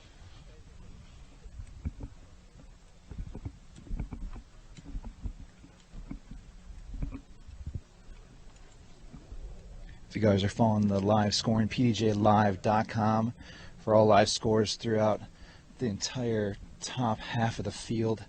And yeah, as you're watching, Paul and Macbeth making a pretty good move right here. Cale Leviska, Jeremy Colling, they're on the hunt, and really it's moving day, and they're all trying to make that lead card going into Sunday. And of course, none of these players that we're finding on the top couple of cards are in any real threat of not making a cut, but there is a cut to mention for tomorrow. Approximately 50% of the field, well, they're just going to have to make the most of it on the Vegas Strip tonight because they won't be here tomorrow. Is there anything to do around here? I'm going to look really hard.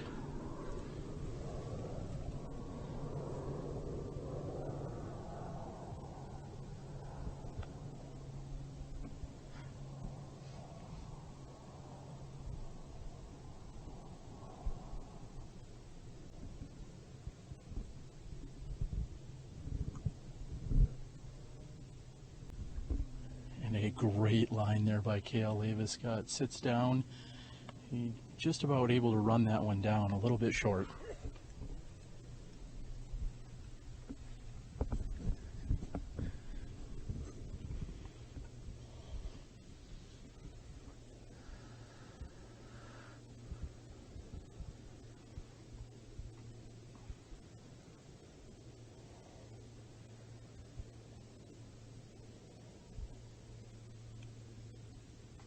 Wow, Bobby online, almost a identical object he had to miss over the top of that pine as Cale on the previous putt.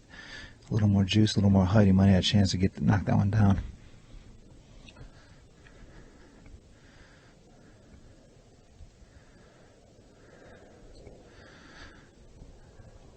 Paul Macbeth next to putt. Got a few trees around the basket, got a low-hanging tree he's got to navigate either around or through.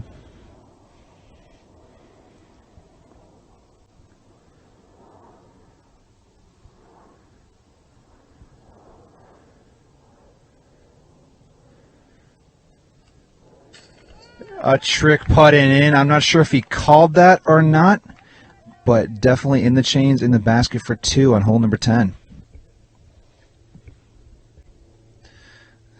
Anthony Barella maybe looking at the same line. I hope he does call the kick off the branches if he's intending to do that route.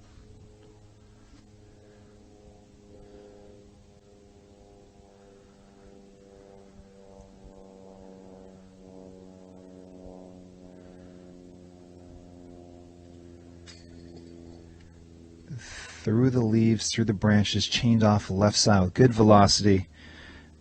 Paul Macbeth with the lone birdie on hole 10.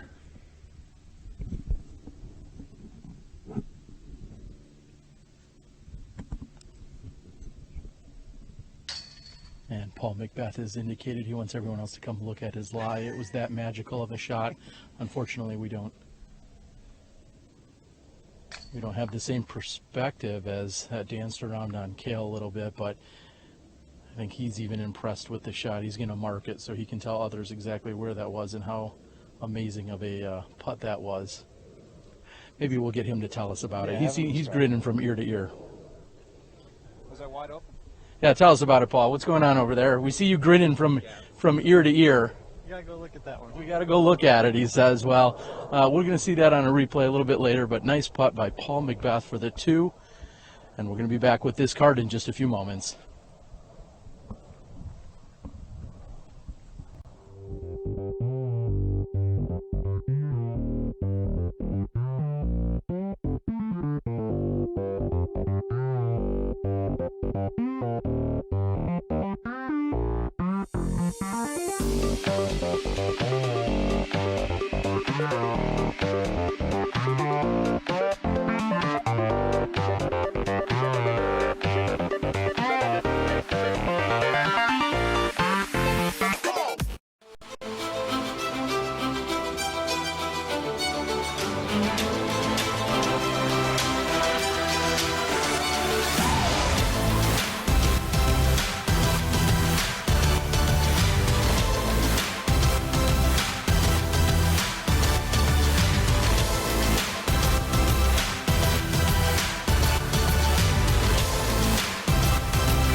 Flashlight LED disc golf discs just changed the game. The unique Disco Select feature allows everyone to choose their own color by simply pressing the middle button, then pressing it again during the first rotation of colors when the one you want appears. Or you can leave it in disco mode, rotating through the 6 different colors for the duration of your game. Designed by serious professionals, crafted from Night Eye's unrivaled sure grip material, and featuring Night Eye's patented fiber optics array, these discs strike the perfect balance of durability, stability, performance, and just plain awesomeness. With easily replaceable batteries and an uber-long life, the Flash Flight driver, mid-range, and putter will shine as they blaze your path to victory, day or night. Night Eyes. Discover your solution.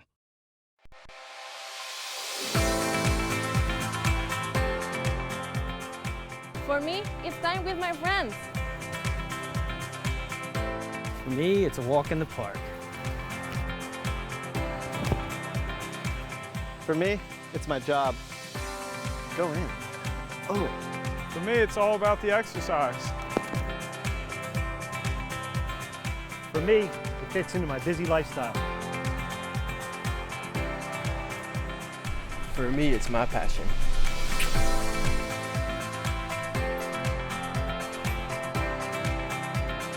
For us, it doesn't cost much to play. For me, it's fun.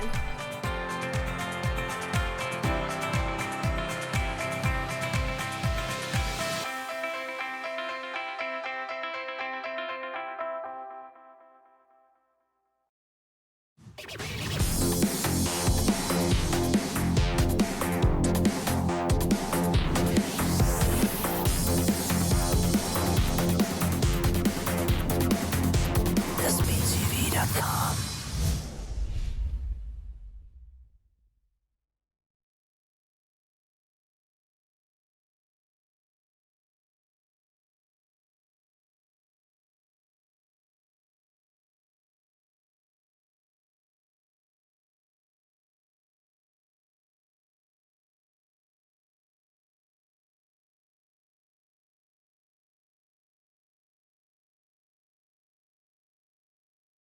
We're here on hole number 11, 832 feet, par 4. As you guys just saw on hole number 10, Paul McBeth putting through the middle of a tree and knocking down the birdie to move him to 4 down for the round. One of the hot rounds today. There's been a lot of 4 downs, a lot of 3 downs. I mentioned before, Ricky taking off right now. Pretty good spread. He's a 4-stroke lead over JohnE McCray. And then at that point, I think third is 6 back. So Ricky put on a pretty good move right now and sustaining his lead and playing some solid golf out here. We're about halfway through the round with the lead card, second card, as we're sitting with a third card at hole number 11. We see Nico LaCastro throwing his second shot. He may have stopped by Binion's to pick up that hat. I'm not sure where you have to pick up one of those Vegas-style hats, but he's out here rocking it. Yesterday we saw during the round, he started out a little bit slow, a little bit shaky with his putting. He was on the lead card, and then by the end of the round he had picked it back up, so he kept it together. But he's out here grinding away right now, and as you said, we're seeing a couple of people try and pull away right now, and if the rest of these cards don't keep up, this may be a 2 or 3 horse race. That may be the end of it by tomorrow. It's definitely shaping up for that. This is moving day, and everybody's looking to make a charge to make that final round lead card. A lot of great players here. It's stacked. It's a nearly 600 participant field, obviously spread out between multiple divisions. I believe they have close to 160 Pro Open men's players here, and close to almost 40 women's Pro Open players. So impressive turnout for the first big tournament of the year at our first PDJ National Tour of 2017.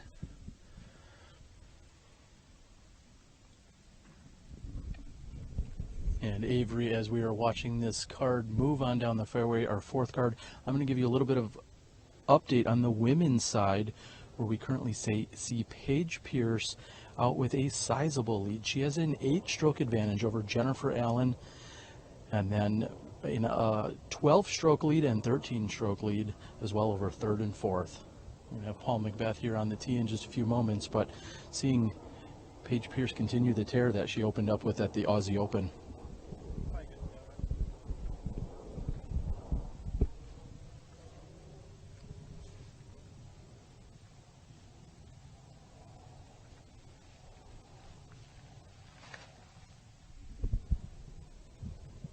Paul McBeth going with a roller. Seems like it's heading right a little quicker than he was hoping for. Yeah, he stood it up a little tall, a little fast, and did go through the bunker and then cut roll out of the bunker to the right side, so it has a good chance of being in bounds still.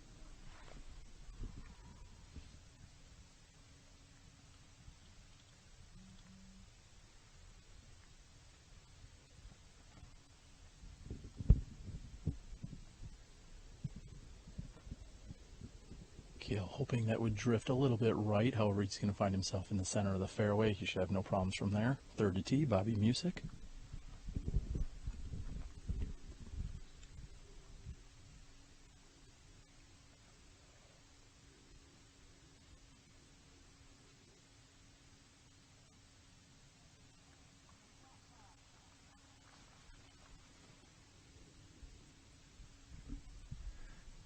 Bobby Music, known for being a long thrower, takes a little bit off it just to get the accurate shot down the middle.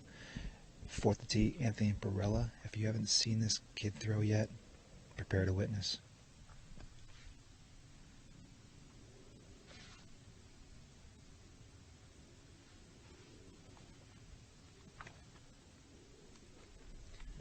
Barella making maybe a little adjustment after seeing McBeth's. Yeah, he got a big rip on that, a lot of velocity. Stood up a little tall, a little fast, and does tail off to the right side past the bunker. We're going to see if that's in bounds or not. Both Barella and McBeth could have put a little bit more angle on that before that got up and turned over on them. Going to be flirting with that OB on the right-hand side. Some people have accused Anthony Barella of being a little bit of a mini McBeth. Well, that was before he went through this growth spurt just a few years ago, but has some of the similar mannerisms, and as we've seen him play in the past, someone had challenged and said, yeah, that's great. You look to be like a mini McBeth, and he said, well, what's wrong with that? He said if it works for Paul, there's no reason to not emulate or copy some of his mannerisms, and here they are both on the same card during the third day of a national tour event. Yeah, it's a beautiful thing to watch, and he might actually be the height of what Paul might be when he grows up. So it's good to see, you know, the mentor and the prodigy playing together, and we'll see if the student becomes a teacher. As you mentioned, Avery, this hole measuring in at 832 feet, and it even plays slightly around a bend. We're going to be moving up toward the clubhouse where everything originated in the next few holes.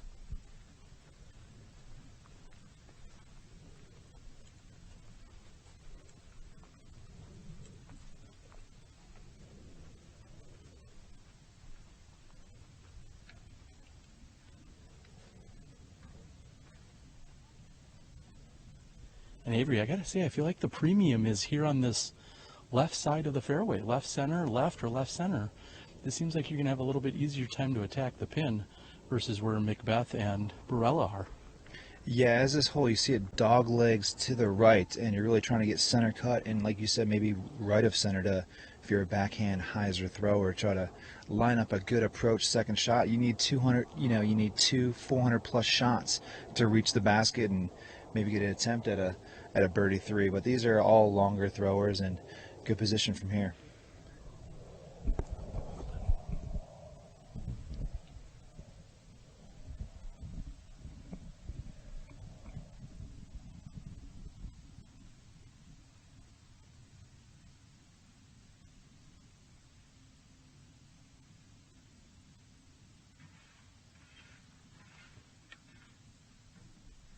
And Bobby going with a left to right turnover, looking for a little bit more turn on that. That faded out on him. We'll see if Cale can make an adjustment from that.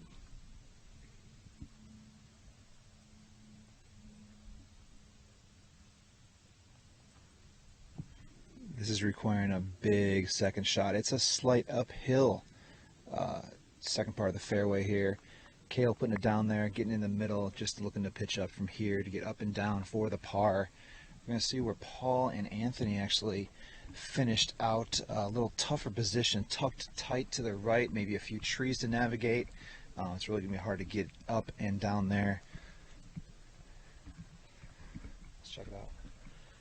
I'm guessing we're going to see a pair of forehands here with this angle, and Paul as good as they get when it comes to the forehand department. It'll just be a matter if he's got enough distance to get it there.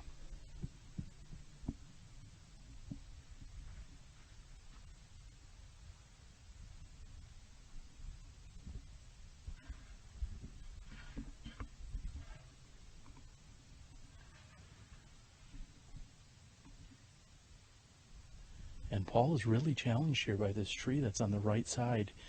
He's debating if he wants to go right or left of it. He's going to opt for the awkward stance, pushing with his back leg behind him. Talk about the power needed to throw that shot.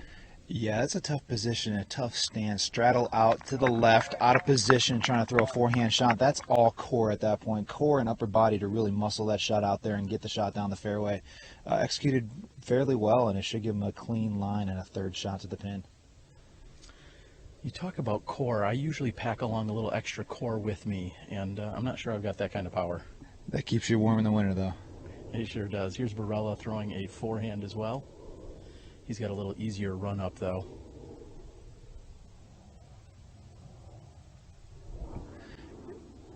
So what Anthony Barella might lack in upper body strength, he's got a lot of length and a lot of whip with that shot. So he's got long arms, long levers, and throws a little tight inside, catches a late tree, but gets a fortunate roll back to the fairway left.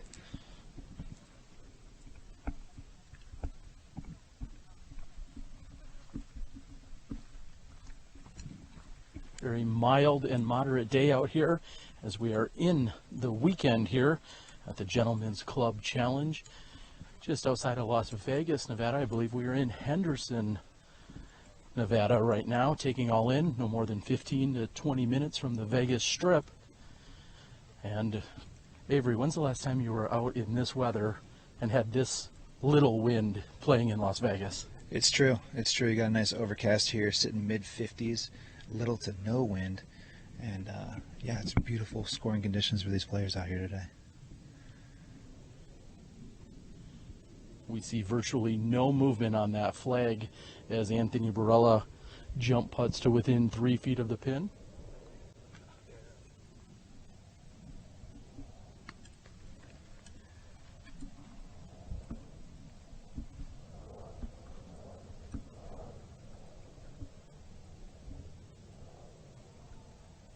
And as we approach the pin, I believe we see Paul McBeth's drive on from his second shot within 5 feet of the pin. He's going to have a drop-in birdie. This is Bobby Music from just shy of 70 feet.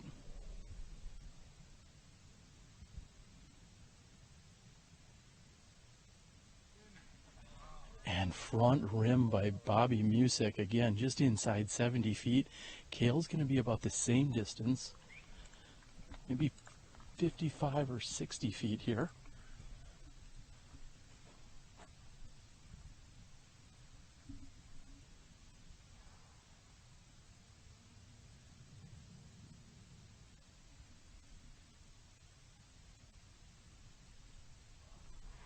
And also just a bit short on that effort. He thought he had it, Avery. That was beautiful form, good extension on the release, and it's quite a distance there. It was about 50, 55 feet, so that would be a really big bonus birdie for Cale to hit right there. Cale and the rest of the group will be tapping in. Paul McBeth will likely go last here to tap in for an easy 3, while his other 3 card mates will have to settle for par 4s. Doesn't get played any better than what Paul McBeth did. Yeah, initially thought he was out of position with that first tee shot, getting a good kick out of the bunker on the roller, and I thought he pulled it a little tight to the inside right, and you can't doubt the champ as he flashes the ring and knocks down a birdie on hole number 11. Well, there you have it. We are through 11 holes. That is our 3rd card. Paul McBeth doing what he does. He said on Facebook this morning, it's moving day, and he's trying to do just that.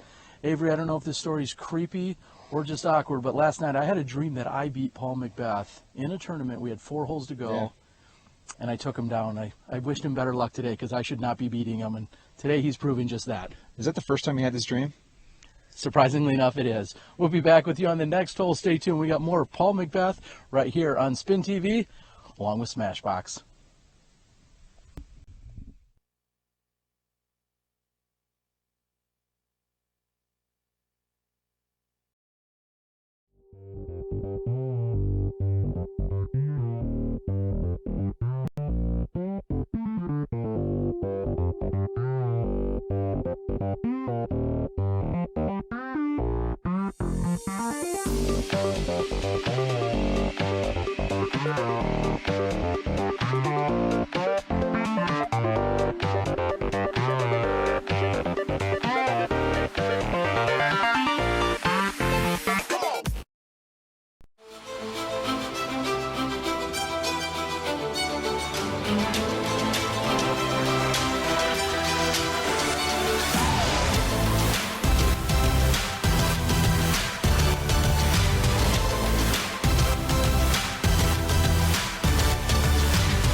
And welcome back as we are here on hole number 12, watching the group in front of us clear out.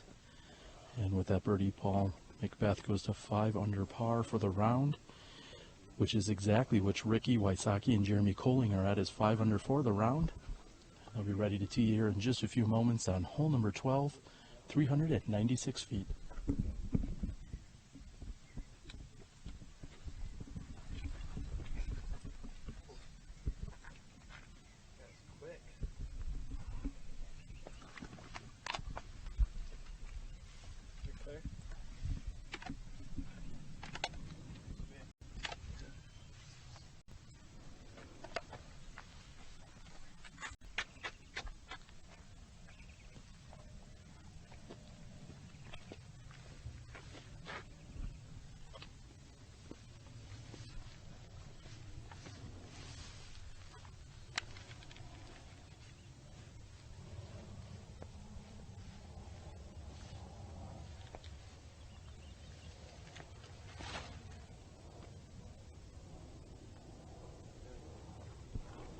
McBeth hoping it will finish or stay on the right side. However, that falls toward the left hillside.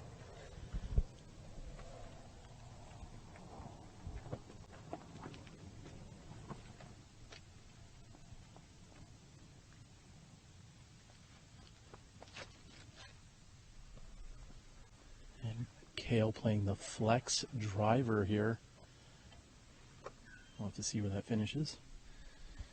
Yeah, one thing you can't see right now, there's a green, a golf green that's short right of the basket, 400 feet, hole number 12, par 3. It's something they really got to avoid.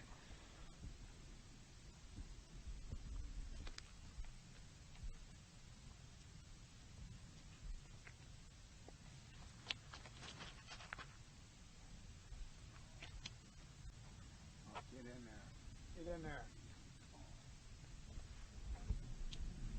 That comes up short but safe.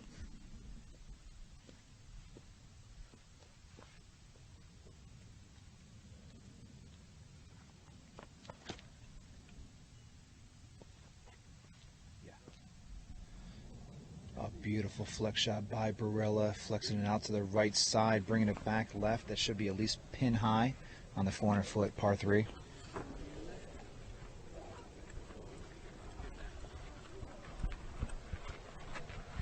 As we move into the later third of the course, we'd like to thank you guys all for tuning in today. Excited to bring you action from tomorrow's round, which will be played at the Innova course. We'd like to thank all of our event sponsors as well as our broadcast sponsors and supporters, namely the PDGA, the Professional Disc Golf Association. Please go out and become a member today if you are not already. That is pdga.com. Also like to thank Central Coast Disc Golf, Spin TV, and Smashbox TV, bring you the media collaborative effort taking place this weekend for this PDGA National Tour opening event.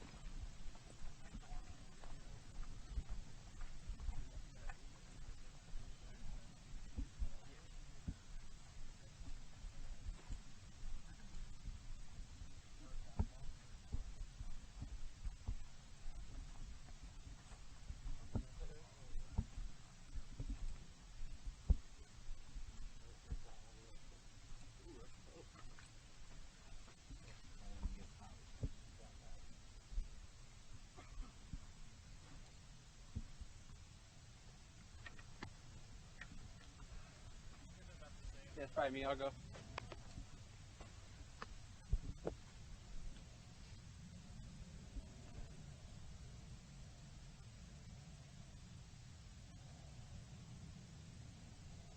And Kale going with the layup to a few feet short of the pin. Smart play.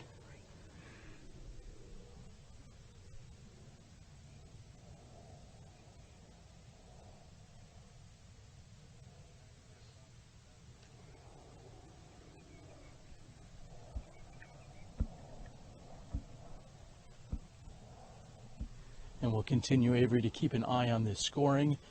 Glad to bring you this action here from the third card as Paul McBeth is shooting well, along with the rest of the group. And Kale Laviska, and if we need to, as you mentioned, we could back on over to Jeremy Coling or any of the other cards that are shooting well. Glad to bring you some action from around the course today. Everything should settle up nicely by the time we get to our final round tomorrow, right here at the Wild Horse Golf Club.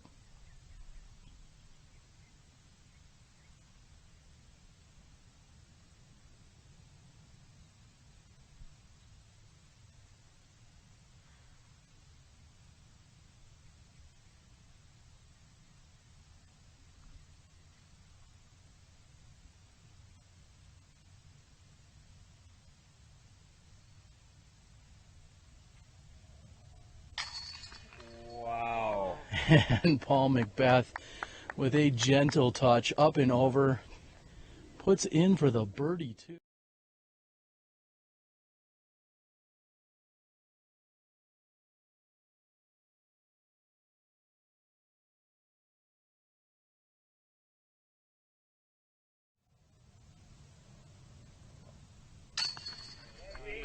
And Anthony Barella looking at a death putt, but he is center chain, no problems. Bobby Music will tap in for the 3, as will Cale LaVisca. We're going to stick with this card. They're shooting hot. Avery, could you ask for any more here?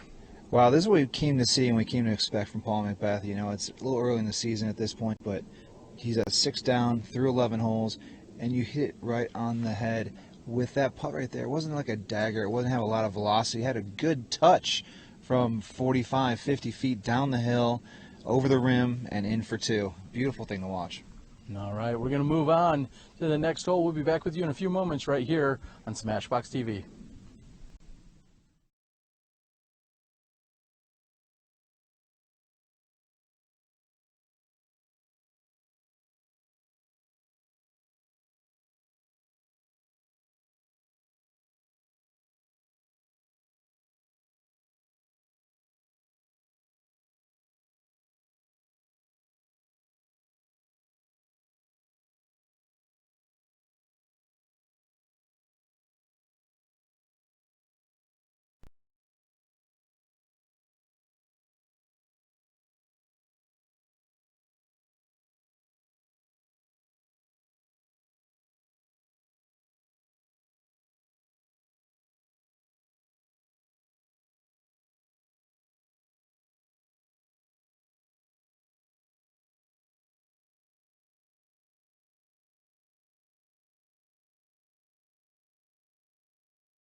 For me, it's time with my friends. For me, it's a walk in the park. For me, it's my job. Go in. Oh. For me, it's all about the exercise. For me, it fits into my busy lifestyle. For me, it's my passion.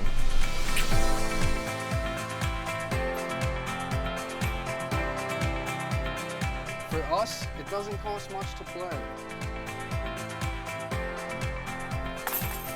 For me, it's fun.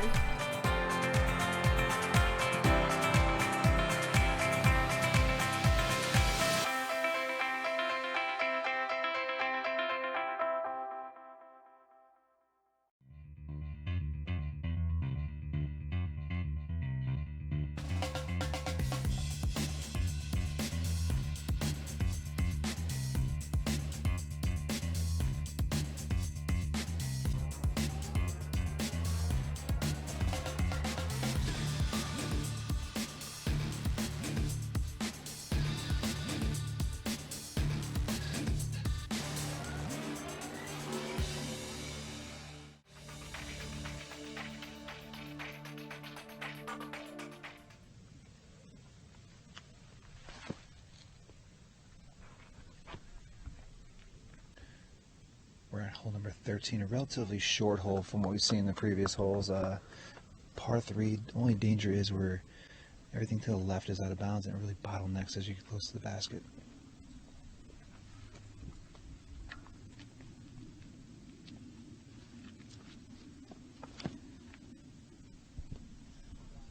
Barella going higher with his approach.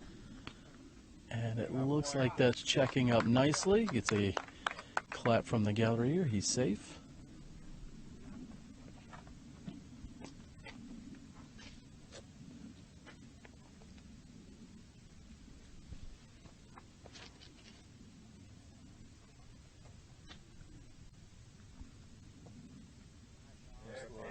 And a great effort there by Cale. Nice little check and roll by the basket.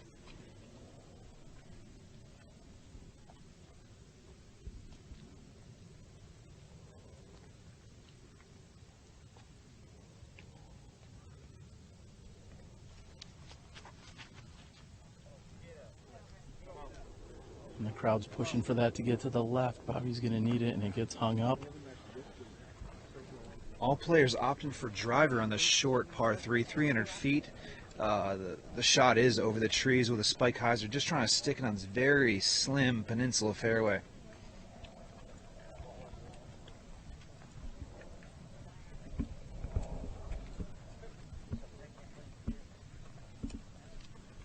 nice sized gallery out here following along. I've also checked in with Hannah Croak, who has informed me she is still leading her division. I saw that she was out to a sizable lead moving into the third round. She's extended that lead to 15 strokes, in fact. So Hannah is getting her feet wet here in the tournament scene. She's been playing for a couple of years, and looks like today she has distanced herself even further. Let's see if she can finish that off tomorrow. Bobby Music is going to be first to putt here on this very small green, as Avery mentioned.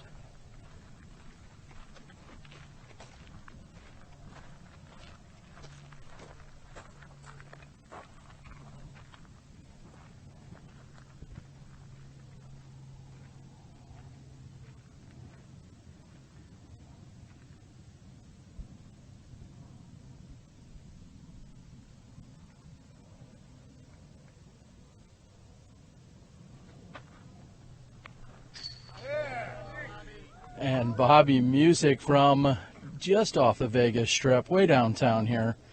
Solid birdie by Bobby. Macbeth is going to find himself just about at circle's edge here for his birdie opportunity.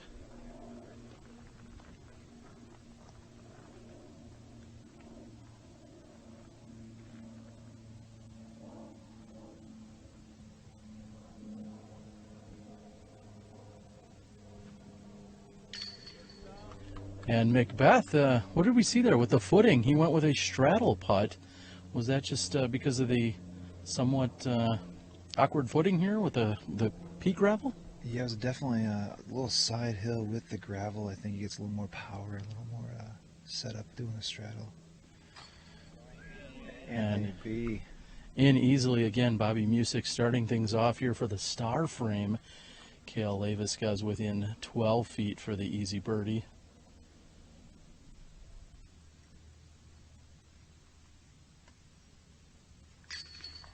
And no problems. 4 for 4 here on hole number 12. We'll be back with you in a few moments right here at the Gentlemen's Club Challenge.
I'm your host, Terry Miller, the Disc Golf Guy, along with Avery Jenkins. We are seeing the card clear out. We're going to be bringing you plenty of action here. We're watching Paul McBeth along with Cale Leviska, Bobby Music, Anthony Barella. We're going to also be able to backtrack a little bit and bring in some of the other cards as they wrap up here tonight. Avery, what are we looking at for the scores right now? Because there's sweet action everywhere. Yeah, no, right now Ricky Wysocki holding on and maintaining a 4-stroke lead. Paul McBeth sneaking into second place at 18 under par, currently 7 under and birdie the last 3 in a row. The spread on that, Eagle McMahon 4 down for the round, 1 stroke back of Paul at 17 under, and rounding out the top 4, Jeremy Coling shooting 5 down for the round at 16 under. So lead card kind of getting in position. We got 5 holes left with the third card and several for the second and first card. So a lot of action happening out here, a lot of change position. This is moving day, and that's the quintessential explanation and concept of moving day. Everybody's making their move. Everybody's trying to get in position for that last round. So it's great to see the charge. We're going to a bunch of birdie holes right now and looking for some huge scores to come in. Paul's at 7 right now, 5 to go. About to see what happens. All right. Well, as we said, plenty of sweet action. We're going to be able to follow these guys for a few more holes, depending on how the signal and everything else goes for us. We may back up and get some more of the action. We're spreading the love around today intentionally. Tomorrow, we're going to give you shot-by-shot coverage of the lead card. Today, we're able to spread things out and let everybody know what's going on here at the first event of the PDGA National Tour Series here in 2017. Avery, we're going to step aside. Looks like these guys are just about ready. Stay tuned for some more action right here on Spin TV.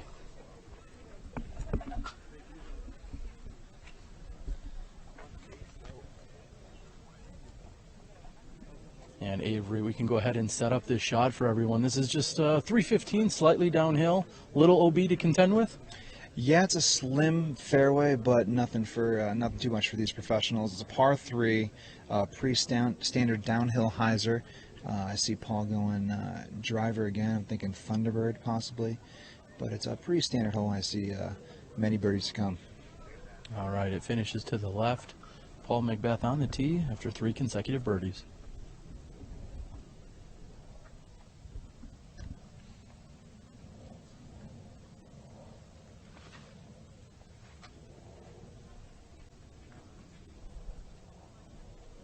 Seemed to be a good angle, but from what I could see, it looked like that might have been a little light, a little short maybe. AB on the tee, stepping up with a Firebird. He's a big thrower, a big power thrower. I expect him to go over the top, wide right, and bring it in on a spike.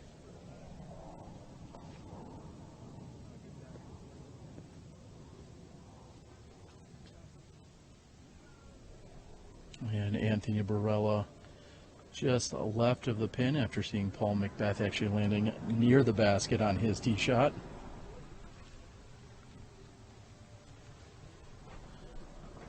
Cale Leviska waiting for Simon Lizotte in adjacent fairway to throw. Different strategy here, a little bit lower. Yeah, Cale going more conventional route. I believe a mid-range, and that's what he perfects the best of all players that I've seen in a while. He's a very good wooded player, and he threw the mid-range nice and low on a good angle, not a lot of speed, and puts it right next to the basket.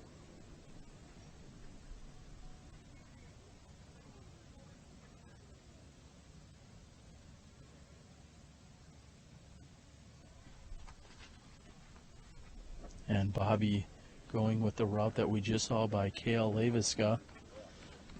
And it seems like it might be just a bit short. Avery, we're going to go ahead and we're going to move down this fairway.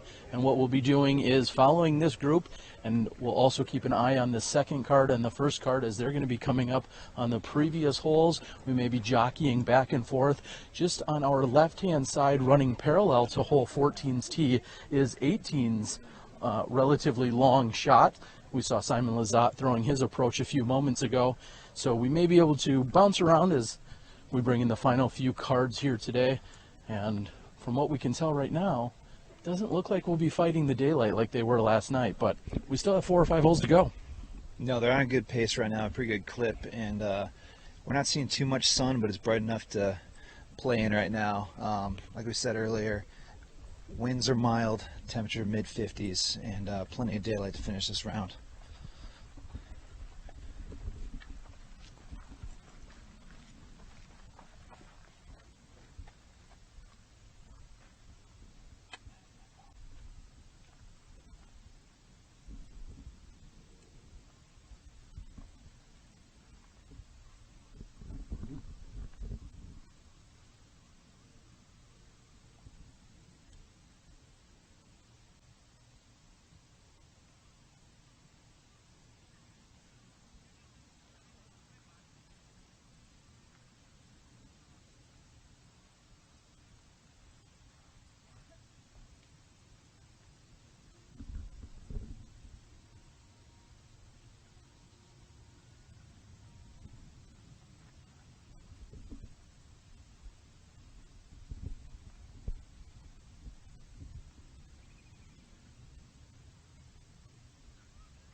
music, a little straight out to the right forehand shot with a little speed. He was concerned with maybe going a little long.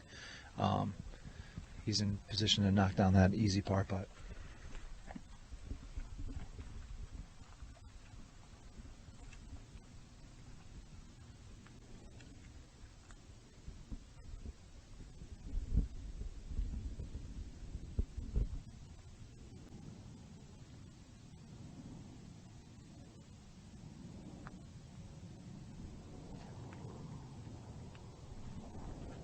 And Macbeth doesn't have a tree to play that one off like he did a few holes ago. How he could have used a little bit of a help or some kick in from there.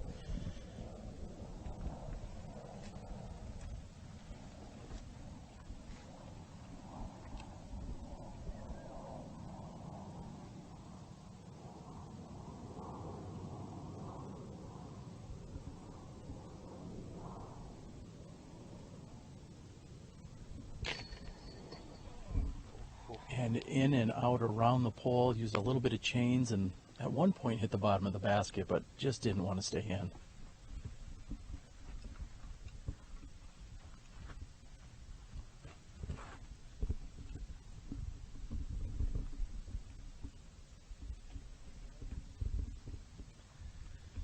And right now we're watching Cale Leviska pace off his steps to see if he's in or outside the 10-meter circle.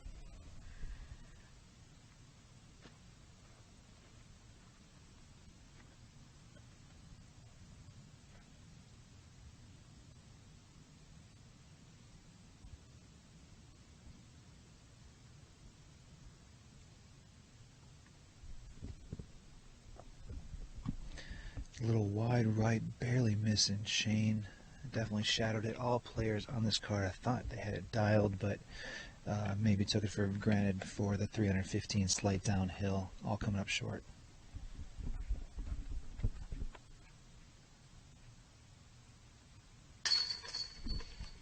And Macbeth is in for the par. As you mentioned, Avery, 4 open caliber players certainly disappointed walking away with 3s here on a relatively short downhill hyzer shot. Yes, it is a little bit of a postage stamp green here, but they all were looking for birdie 2s here.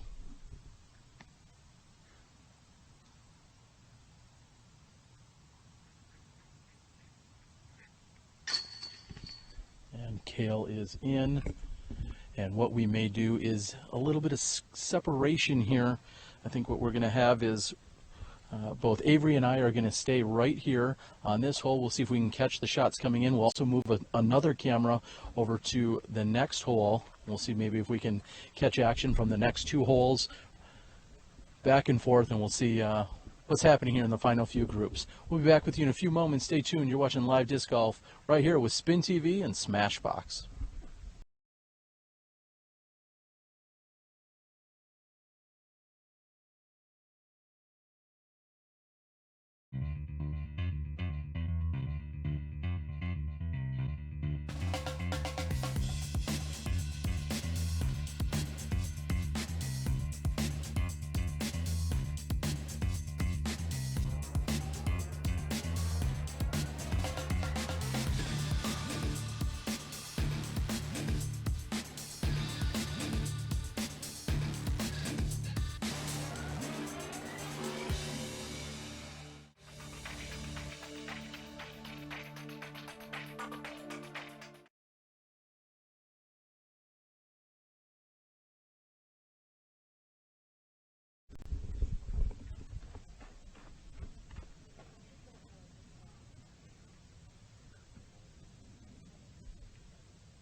And welcome back, everyone.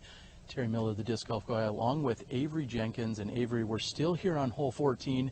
We were following along with the card just a few moments ago. However, we've peeled off. I think Paul Macbeth and the rest of the card took pars, and we're like, we're out of here. We've had enough of that.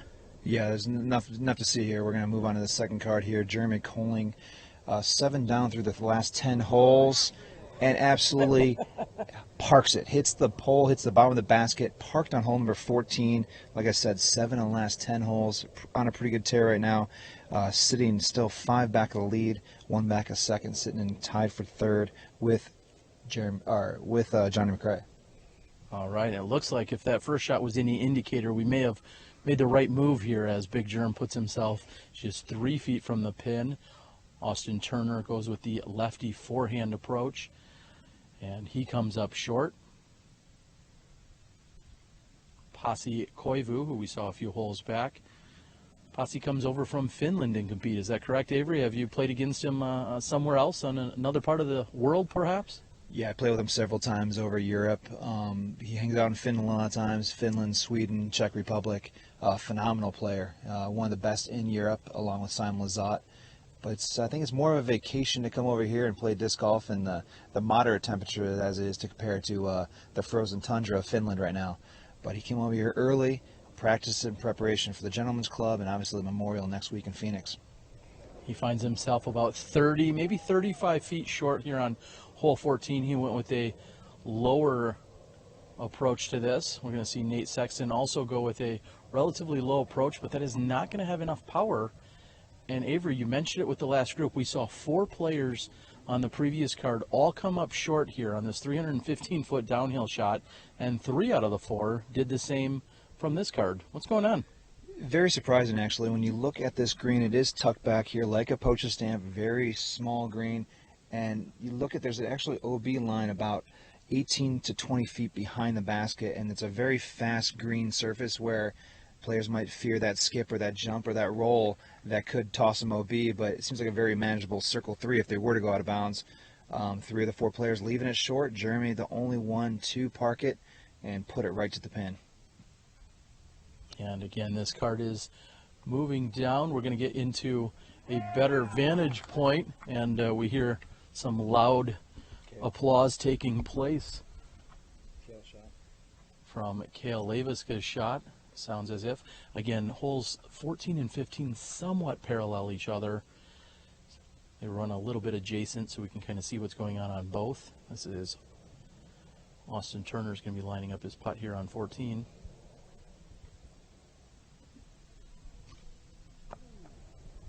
And dare I say tree-eyed? Is that the phrase there? He had a good line on it, and obviously the tree just got in the way between him and the basket. Tree-eyed. Nate Sexton is also have a little bit of work to do. It's going to be a little flop putt up and over. He doesn't have very far to throw, but wow, manages it very well, puts himself within 3 feet of the pin. And although there are a number of shrubs surrounding this basket, Pasi Koivu has put himself in a opening. He's got a good look at birdie here. I think he's going to convert.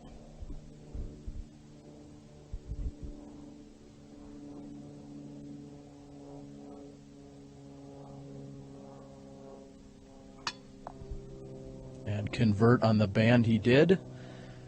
Avery, Big Germ's going to pick up stroke on his entire, actually on this card and on the card before him.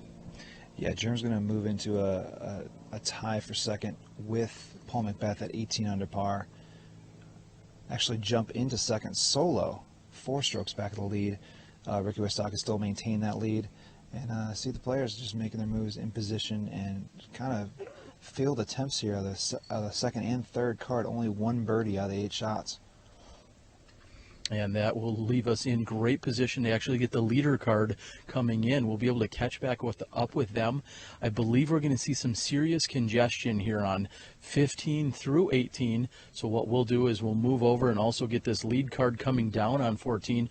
As Avery has said, just 1 birdie in the last 8 attempts. And we'll see if the lead card can improve on that. Ricky Wysocki is on the tee, and Ricky Wysocki sitting at 24 under par, shooting the hottest round, tied with Paul McBeth at the moment. Paul McBeth 18, Jeremy Colling 18 with that birdie on 14, and then JohnE McCray at 14. So we got a 3-way tie for second, still sitting 6 back of the leader right here, leaving it short. Kind of unexplainable, really. These players misreading 315. I'm not sure, it may be longer or playing longer. It's definitely downhill. I'm surprised they're leaving it short. And JohnE McCray's got more than enough power. This is coming in flatter, and that's going to get to the pin. And similar to Big Germ in terms of result, just 8 feet past the basket. Great shot there by Johnny McCray. Eagle McMahon is on the tee. Eagle sitting at 4 down for the round and on the tee.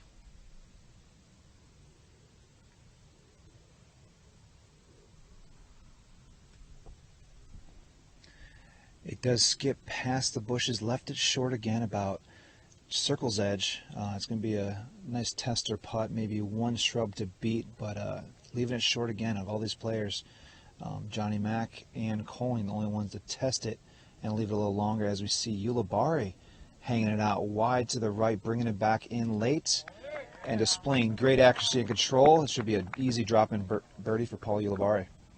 And not only have they been coming up short, but when you come up short on this hole, as we're about to see again, you have to contend with all these bushes. It's a very obstructed putt, so it's a little bit of a double whammy. It's almost unexplainable just how many people have come up short. I know they're worried about the OB, but throwing it into a bush 40 feet short of the basket is resulting in pretty much the same thing. And especially with this tournament being 4 rounds, but you're playing 3 courses, it means 2 of these courses you only have 1 chance at every hole, and this being the 1 chance you get on this hole. Left it short. If you don't convert for the birdie, that's the only time you get to play this hole for the weekend. We're looking for Johnny Mac to knock this down, and he's actually going to take position of solo second place to Ricky Wysocki, and looking for Paul and Eagle maybe to get in birdie on 14. And as our leader card moves down this fairway, we're also catching up with the previous card. Paul Macbeth is putting over on hole number 15.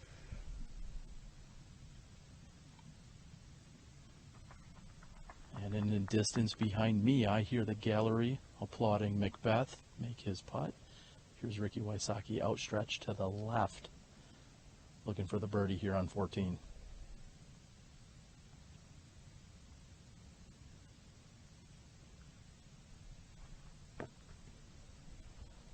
And Ricky's effort is wide right. We've seen 3 or 4 straddle putts, and every one of them has resulted in wide right.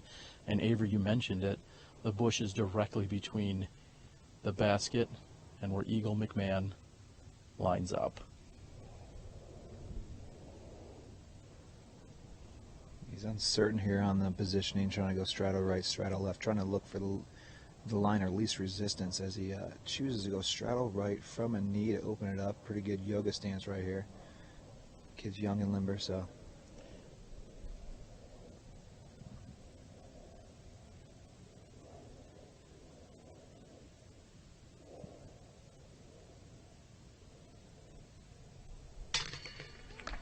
Elevator going down, and you could tell by his body language that he was very displeased with that position.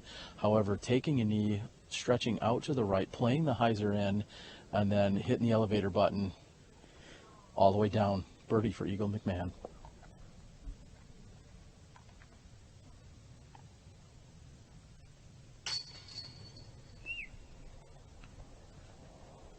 Seems as if Ricky's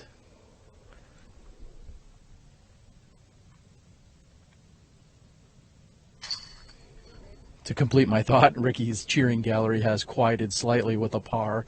However, we see Johnny McCray tap in for the easy 2 and Paul Ulibarri tap in for the easy 2. So finally, 3 birdies out of 4 attempts from our leader card. We've got plenty of action as we're going to move 15 through 18.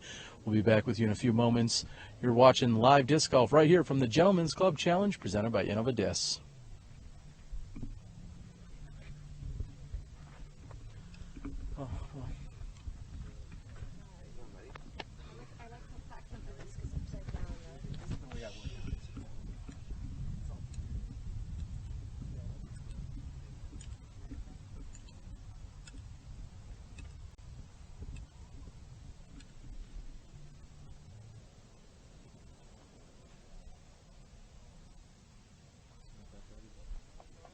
And we are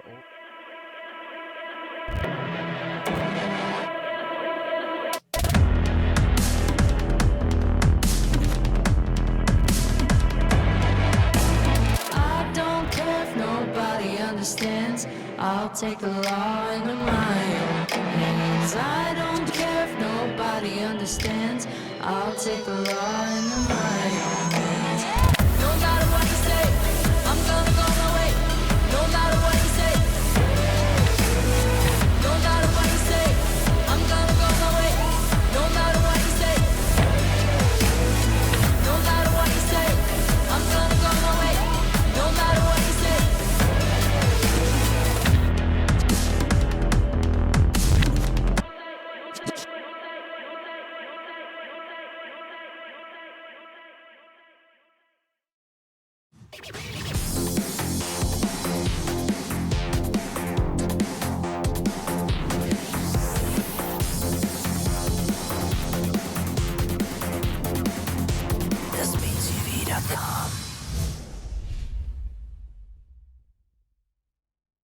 You deserve an elite golf experience. Take an epic journey through the best landscapes Las Vegas has to offer. Experience 144 holes of spectacular golf at our 6 professionally designed championship courses, featuring Spanish Trail Country Club, Mountain Falls Golf Club, and Wild Horse Golf Club.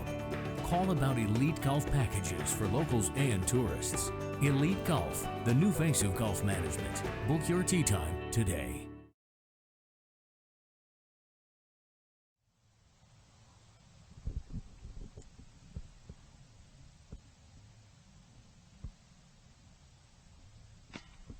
And joining us back on the green of hole number 15, we see Nate Sexton with his birdie attempt. Looked to be just inside the circle. Avery, again, we've only seen Nate put up a few putts here, but hasn't converted. He's in for par on 15. Very dissatisfied. Left it an inch low, maybe a half inch low. Just unfortunate. You just need to get a little more lift on that. Might be due to the cold. Disc definitely feel a little stiffer with the colder temperatures, and something to really consider later in the round as that sun starts to drop, the temperature starts to drop as well. That's pretty elaborate, Avery. I was just going to blame the beard, but that makes more sense.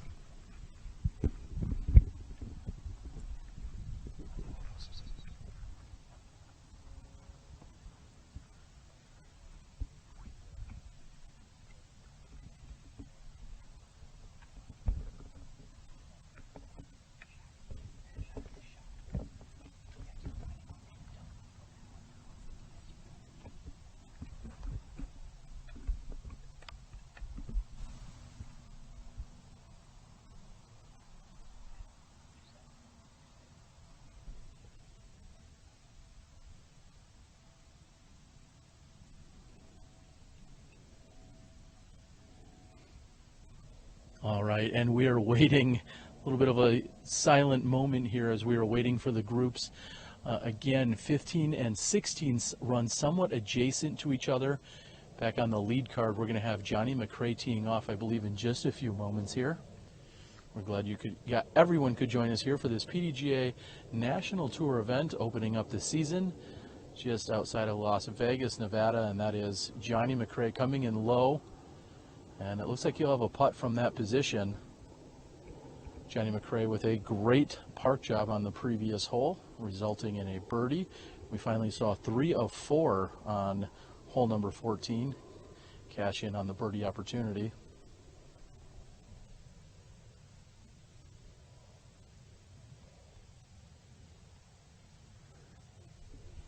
Yeah, JohnE Mac's on a little run right now. He's birdied the last 3 in a row. Put himself in a good position on 15 to go 4 in a row. Currently tied for second with Paul McBeth as he birdied number 15, sitting at 19 under par, still 5 strokes back.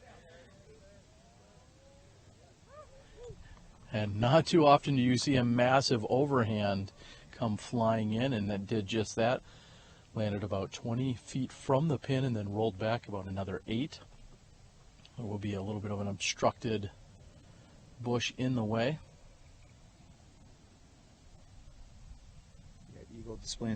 Eagle displaying some good power on the overhand shot. Passe going forehand shot, a little short to the right side. Up fourth, and last to tee is Ricky Wysocki with the lone par on 14. And as we've mentioned before, Ricky Wysocki out in the lead. He's coming right at us. And he's played this one wide. And he will have a uphill putt from about 65, maybe 70 feet. That's going to be a tough one for even Ricky Wysocki to run at. You think he's running it? I don't second guess anything that Ricky Wysocki does. It is perched on top of the hill. He may actually lay off just a little bit, but I've seen crazier things out of Ricky Wysocki.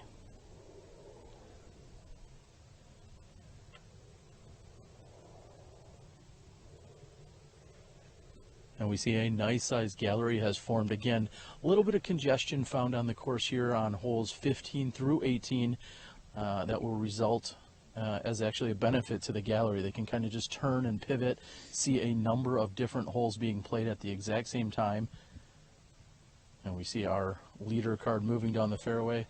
Big shout out Ian Anderson and the rest of the crew from Central Coast, bringing you the shot-by-shot coverage. Those guys are working on both the Open men's card throughout the weekend as well as the Open women's card, giving you guys leader card next day coverage. Huge shout out Central Coast.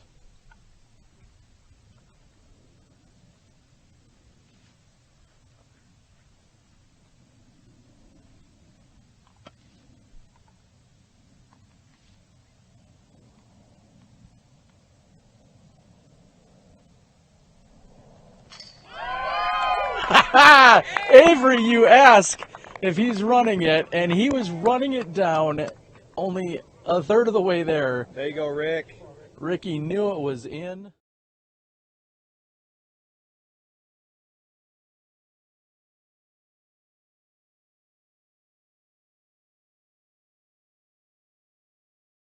Fortunately, he does run that kind of stuff. That's why he's got a lead. And Paul Ulibarri, with less than half that distance, isn't able to convert. Ricky Wysocki not phased as he is in the zone here. What a shot by Ricky Wysocki. That's why I asked you the question. I wasn't going to actually answer it. I asked you the question and see if you'd answer for me. Well, I think Ricky answered for the both of us. And Eagle McMahon has a little bit of work to do. He's going to look for that same magic he had on the previous hole. He's going to be straddling out to the right, and he may have to play a slight hyzer on this to get around that bush in front of him.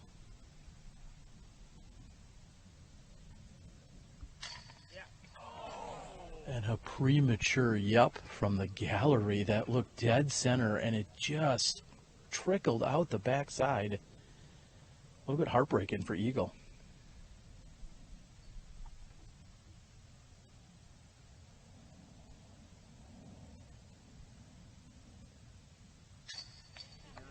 And Johnny McCray converts, so we'll see a long birdie by Ricky Wysocki and also a birdie by Johnny McCray.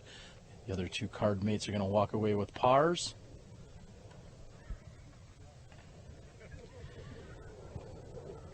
Avery, on the next hole when we get there, I'll pose the question, is anyone going to be able to keep up with Ricky Wysocki? We'll be back in a few moments. Stay tuned here for the Gentlemen's Club Challenge.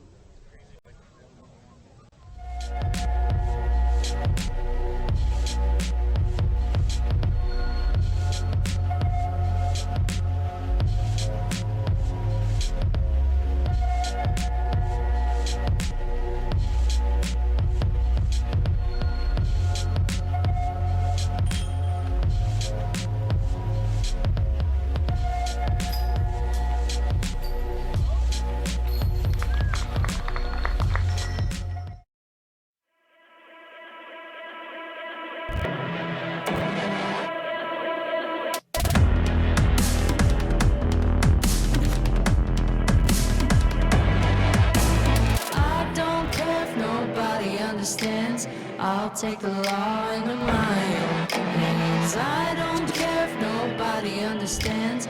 I'll take the law into my own hands. No matter what you say, I'm gonna go my way. No matter what you say. No matter what you say, I'm gonna go my way. No matter what you say. No matter what you say, I'm gonna go my way. No matter what you say.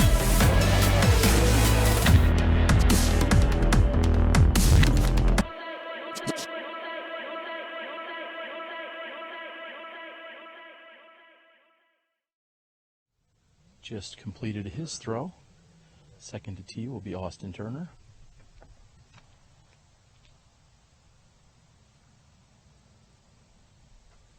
An extremely tough lefty hole as it goes down and bends to the left. He takes a little tight, a little low, but the crowd gave him a good reaction. He might be in bounds. A couple late claps.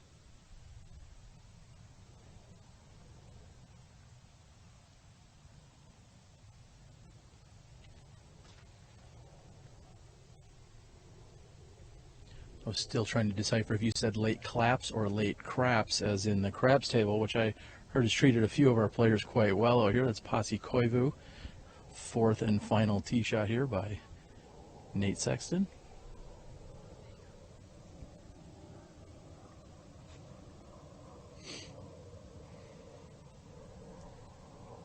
A very conservative play by Sexton and leaving it wide right. Not even going to flirt with the OB or the trees. It's a very long par 3, 515 feet dog leg left. So to really attack this hole, you got to bring it like Germ did, try to go over the top. But there is a green, a golf green short of that, which I believe he found on that tee shot. I'm going to warn you right now, Avery, that anytime you call Nate Sexton conservative or his play, you may be hearing it from someone on the Nate Sexton camp. So although that was a very safe and solid shot, watch that conservative term, because Nate will beg to differ. Well, fortunately, this course is not playing soft today, so it's a very difficult and challenging course, and Nate being a very patient and focused player, he played the course correctly and very conservative. All right, well, we'll see if that results in a 3. This hole, really, that's what most of the players are going to be looking for. As you said, measuring in at 516 feet up into the left with a green in the way. Really, you want a 3 and you want to just pretty much move on. To force anything more than a 3 on this, trying to get the 2, you're taking a lot of chance, taking a lot of risk, and you saw those shots right there. The last 2 really kind of laying it out wide and just trying to line up a clean second shot to walk away with a par 3 on hole 16.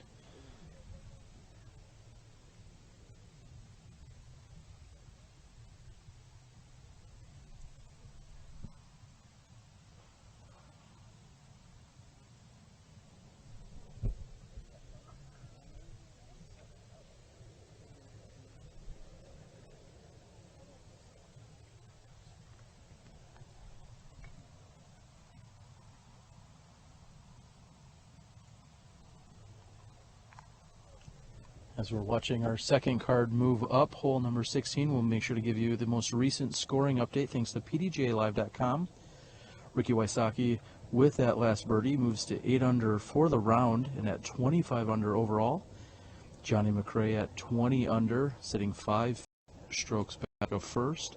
Paul McBeth at 19 under, and Jeremy Colling and Eagle McMahon both sitting at 18 under right now. So those are your top 4 scores, which consist of 5 players. So a little bit of jockeying around. We're going to see who's going to finish in that 4th position. Still some movement can happen, but we're looking for those top 4 scores. I think it's safe to say we'll see Ricky Wysocki on that leader card tomorrow. And depending on what happens in the next few shots, will it be McCray, McBeth, Colling, McMahon, Paul Ulibarri could still jump up there. There's a little shifting that can take place.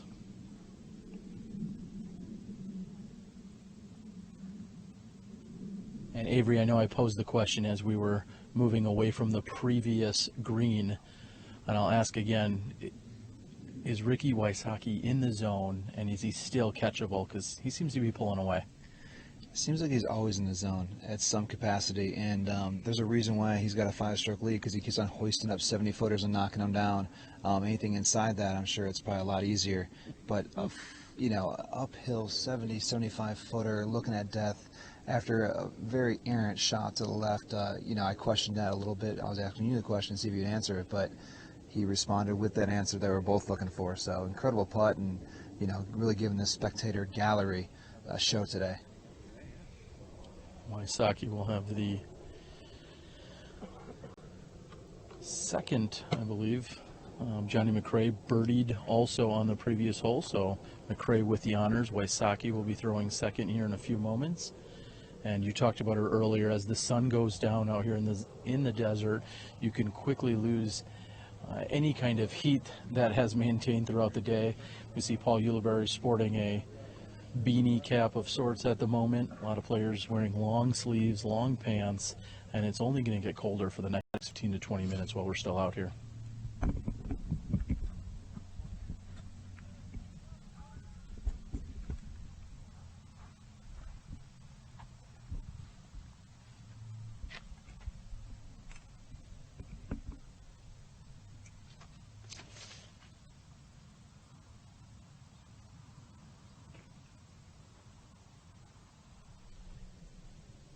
JohnE McCray with a solid shot out here. Not much of a reaction from the gallery. Johnny's not sure if it's safe, but we're going to assume it is.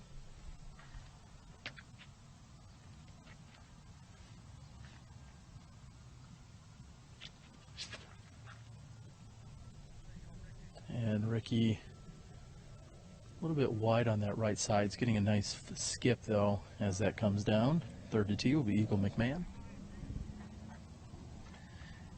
Of all the players on this card right now, I expect maybe a little more aggressive play out of Eagle. He definitely has the arm to get there. 515, I think he can cut off a lot of distance by taking it high and tight. I think he may even throw a driver.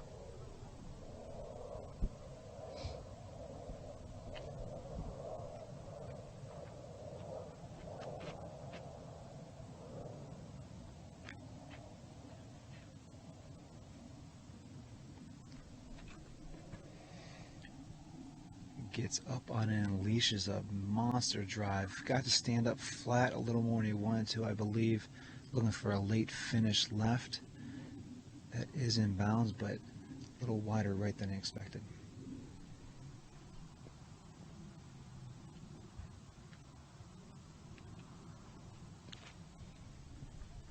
And as you mentioned, Avery, with the amount of power that we just saw Eagle McMahon throw that with, just seemed to as if it maybe just not enough stability on that disc for him. He was definitely going for the big crush. However, seemed to get up on him and go straighter than he was hoping for.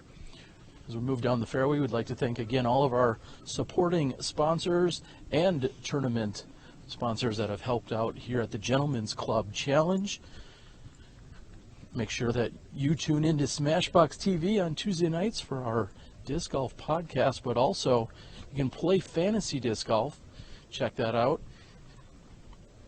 We have a number of leagues going on. Everyone is welcome to play and compete throughout the entire year. Please make sure you check fantasy disc golf. And here we are with just 3 holes to play, 2.5 I should say, Avery. No matter what happens in these next 2.5 holes, I guarantee we're going to have a great leader card tomorrow. I absolutely guarantee it, no matter who's on a leader card with these top 2-3 groups. Quality players, world-class professionals, and looking forward to some fireworks coming in Sunday.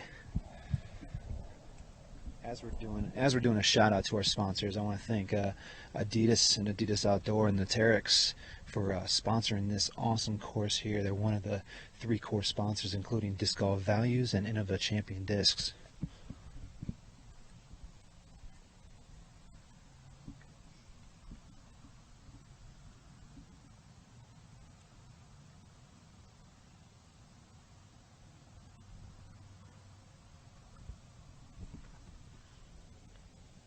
Great looking forehand approach there by Paul Ulibarri. That's going to leave him a little low and left, but good angle at the basket for a putt.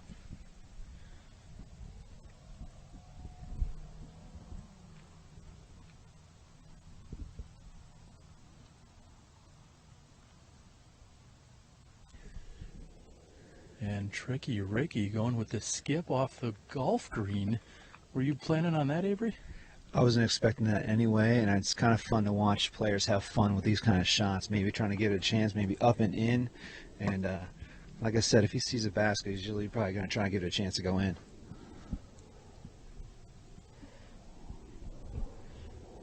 And Eagle McMahon is wide and right here again.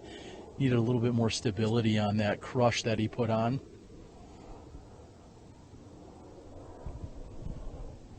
Does find himself safe. However, he's going to have a little bit of a challenging lie. It looks like he's got a low ceiling to contend with, so he's got to throw it uphill and has a low ceiling and has already taken a knee. I think a forehand might be his best shot, and that's what he's lining up here. Avery, if he throws a backhand, he's really going to have to adjust the angle of that disc as it comes in to try and get it to sit down. And that's why he's opting for the forehand, looking for that right side finish.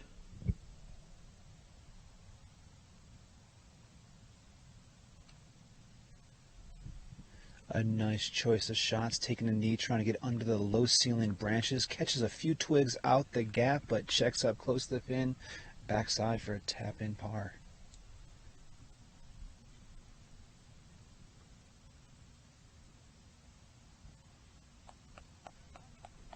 JohnE McCray gets a golf clap from the gallery. JohnE McCray proving here that in his experienced Masters age, certainly keeping up with the young bucks as he finds himself sitting in second place right now. Really no surprise there with all of the skill sets. Our 2016 Masters World Champion in JohnE McCray.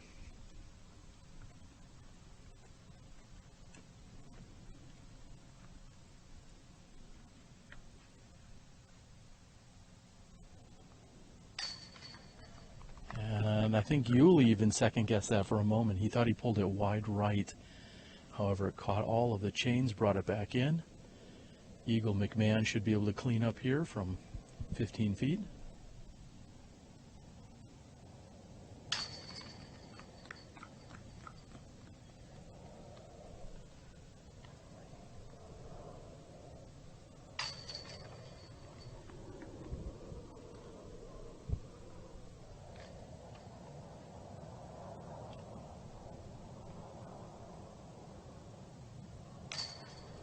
And 4 for 4 with threes here.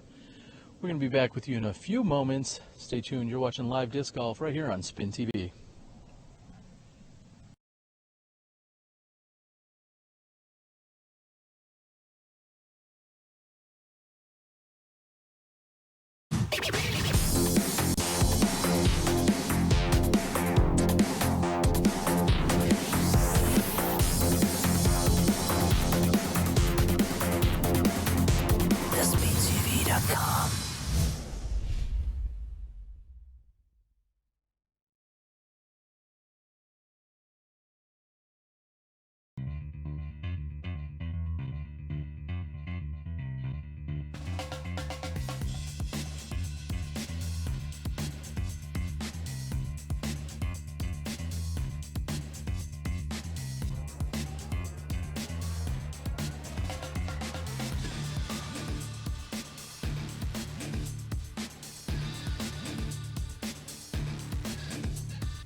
Avery, I believe that's referred to as a grenade. When's the last time you saw one of those? It's been a few holes.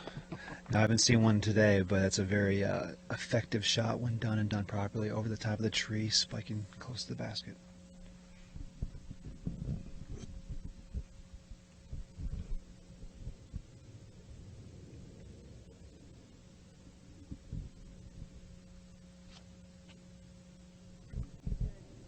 And puring the gap is Paul Ulibarri with a beautiful flex shot forehand. Hole 17 measuring in at just 210 feet. Yesterday, and watching our Pro Masters competing on this hole, we noticed that no one was able to get near the basket, even for some of the top few cards. So this hole providing plenty of challenge, albeit the shortest hole on the course, as they had to narrowly make it through these tunnel shots. Avery, it looks like we may see a long attempt here And I stand corrected. We will have no long attempts. Just a little bit of obstruction here by Wysocki.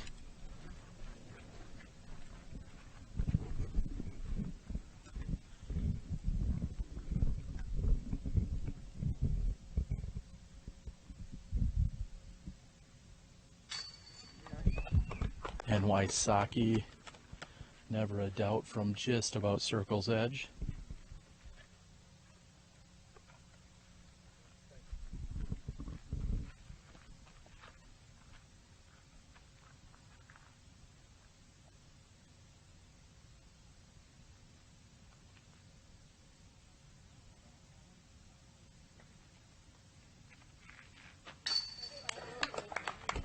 Solid putt by JohnE McCray. 2 chances, 2 birdies here thus far on hole number 17.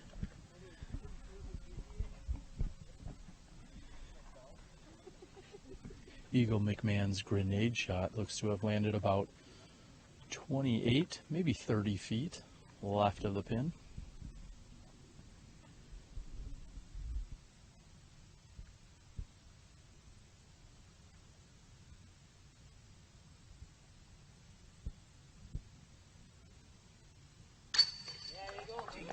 And Eagle makes it 3 for 3. Uli looking to complete the star frame.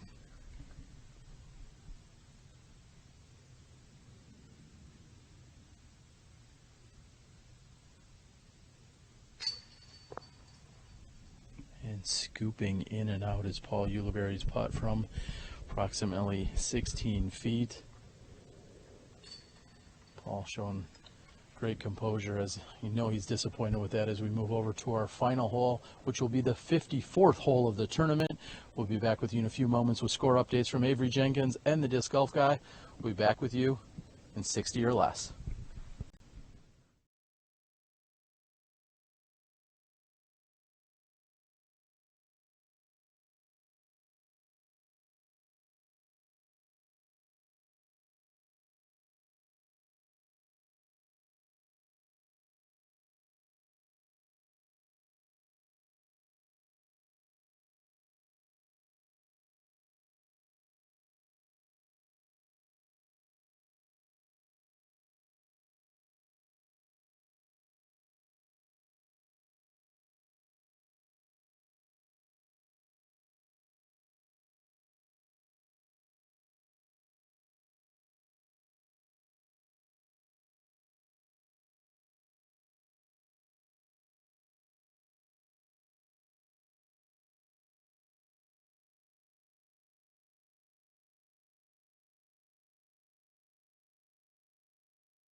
And JohnE McCray on the tee. Ricky Wysocki was trying to take it from him, but McCray reminded him, simmer down, son.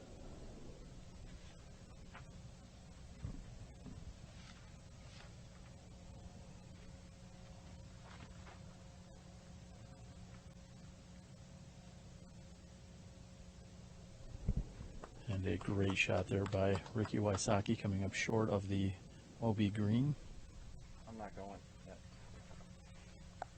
And Eagle McMahon is going to wait for the second card to clear out here.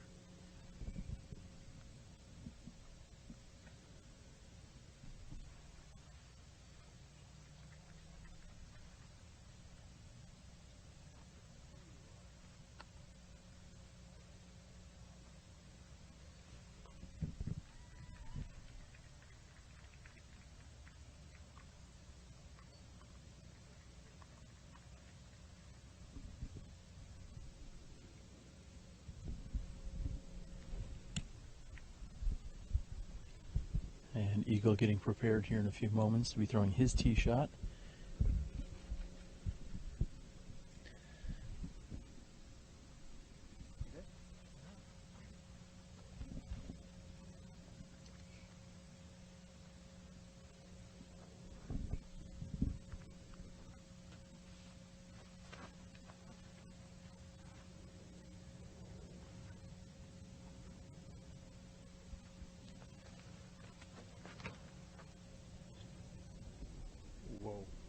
And Avery, we are watching Eagle go after this pin. And just how far of a crush is that? The gallery erupts up near the pin. It's a 575-foot hole, slight uphill at the end, and he got at least 550 on that. That was a mash. Most of the rest of the lead card either going backhand layup shots with a mid-range or a forehand driver out of Ricky. Eagle waiting for the second card to clear the green before he attacks this 575-foot par 4, looking to finish with an eagle. Incredible. Incredible. Well, Eagle making a push here. He wants to find himself on that leader card tomorrow, where we're going to be bringing you all of the action over at the Innova Golf Course out here at Wild Horse Golf Club. And Avery, let's take a look at the scores. We're seeing our final group is, of course, moving up the fairway here on the 54th hole. That means, thanks to PDGA Live, we should be able to get some unofficial updates. Again, we're always checking the scorecards. The PDGA Live does great. We have volunteerism and lots of people helping out. We'll wait for all the cards to come in, and it'll be posted later tonight. But for now, unofficially, what are we seeing on PDGALive.com? Well, lead card through hole 17. Ricky took a birdie in the last hole to go 9 down for the round, 26 overall.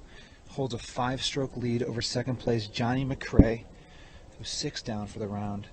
Paul Macbeth actually finished the round on 18 with a birdie to finish 9 down for the round in third place at 20 under. So he's 6 strokes back a lead. And we're kind of jockeying for position here to see who's going to want this 4th spot going in the last round.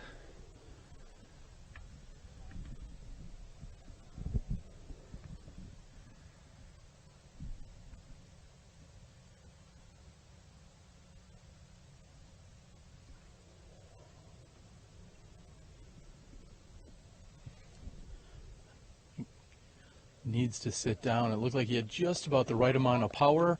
Takes a little bit of a back roll. However, he should be fine from there.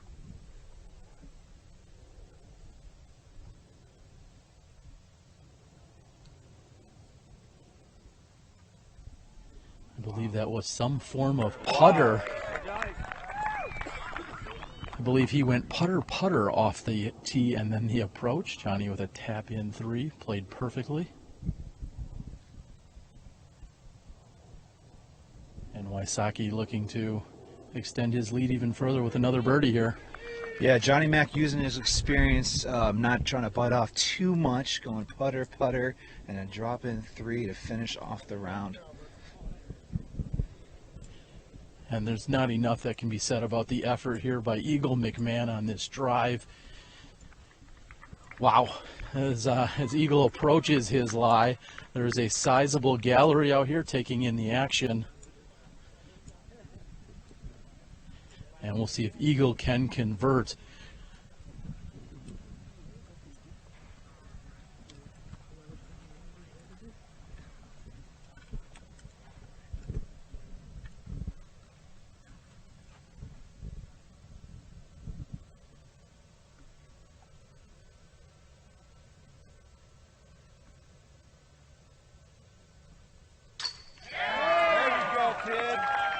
And understandably, the gallery erupts as Eagle cards the 2 here on hole 18.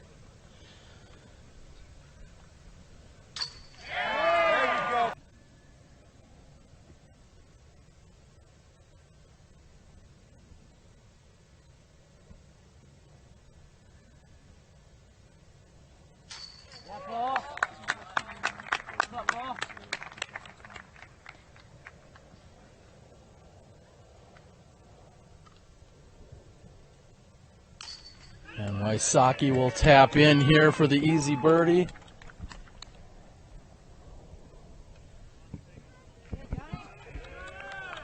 JohnE McCray taps in. Avery Jenkins, there was no shortage of fireworks here on the final hole. We see 3 birdies and then the massive crush by Eagle McMahon to bring in the Eagle. That's going to push him onto that leader card, or keep him on the leader card going into Championship Sunday. Yeah, it absolutely guarantees it. So Ricky Wysocki birdied the last hole to go to 27. McCray birdied to go 22, still 5 back. And Eagle actually leapfrogged Macbeth to get solo third going in the last round. Macbeth holding strong at 20 under to round out the top 4 going into Sunday. So we've got a star-studded cast here tomorrow. Really no surprise there. We're through 54 holes. We have a final 18 holes tomorrow. We're at the Innova course. Can you make any predictions at this point, other than great golf? Great golf, absolutely guarantee it. Ricky Wysocki's on a tear right now. Like I said, a 5-stroke lead going into Sunday. His putter's hot. He's playing well. He won the first major of the year in Australia. He's pretty much unstoppable right now, but there's going to be a lot of good golf tomorrow, I guarantee that, and players are going to play very aggressive to try to catch them. So looking forward to the action. We are. Well, we're out here at the Wild Horse Golf Club. They've been great hosts to us, as well as the Las Vegas Disc Golf Club, Innova Champion Disc, and of course Adidas Terex and Adidas Outdoors for being supporters and sponsors. This has been an amazing opportunity here on Spin TV. Thank you for joining me throughout the day, Avery. I'd like to say thank you to all of the collaborators, Jamie Thomas and everyone else at Spin, along with Central Coast, who's going to be bringing you action from both the women's lead card as well as this lead card, condensed a little bit quicker, actually a lot quicker. So hope you guys can enjoy that as well. So for Johnny V, who's back at the controls in Milwaukee, Wisconsin, for Chad Inman, along with Gary to the O, Avery Jenkins, and myself, Terry Miller, the Disc Golf Guy, this has been a great day of golf. We'll see you tomorrow for Championship Sunday right here at the 2017 Gentlemen's Club Challenge.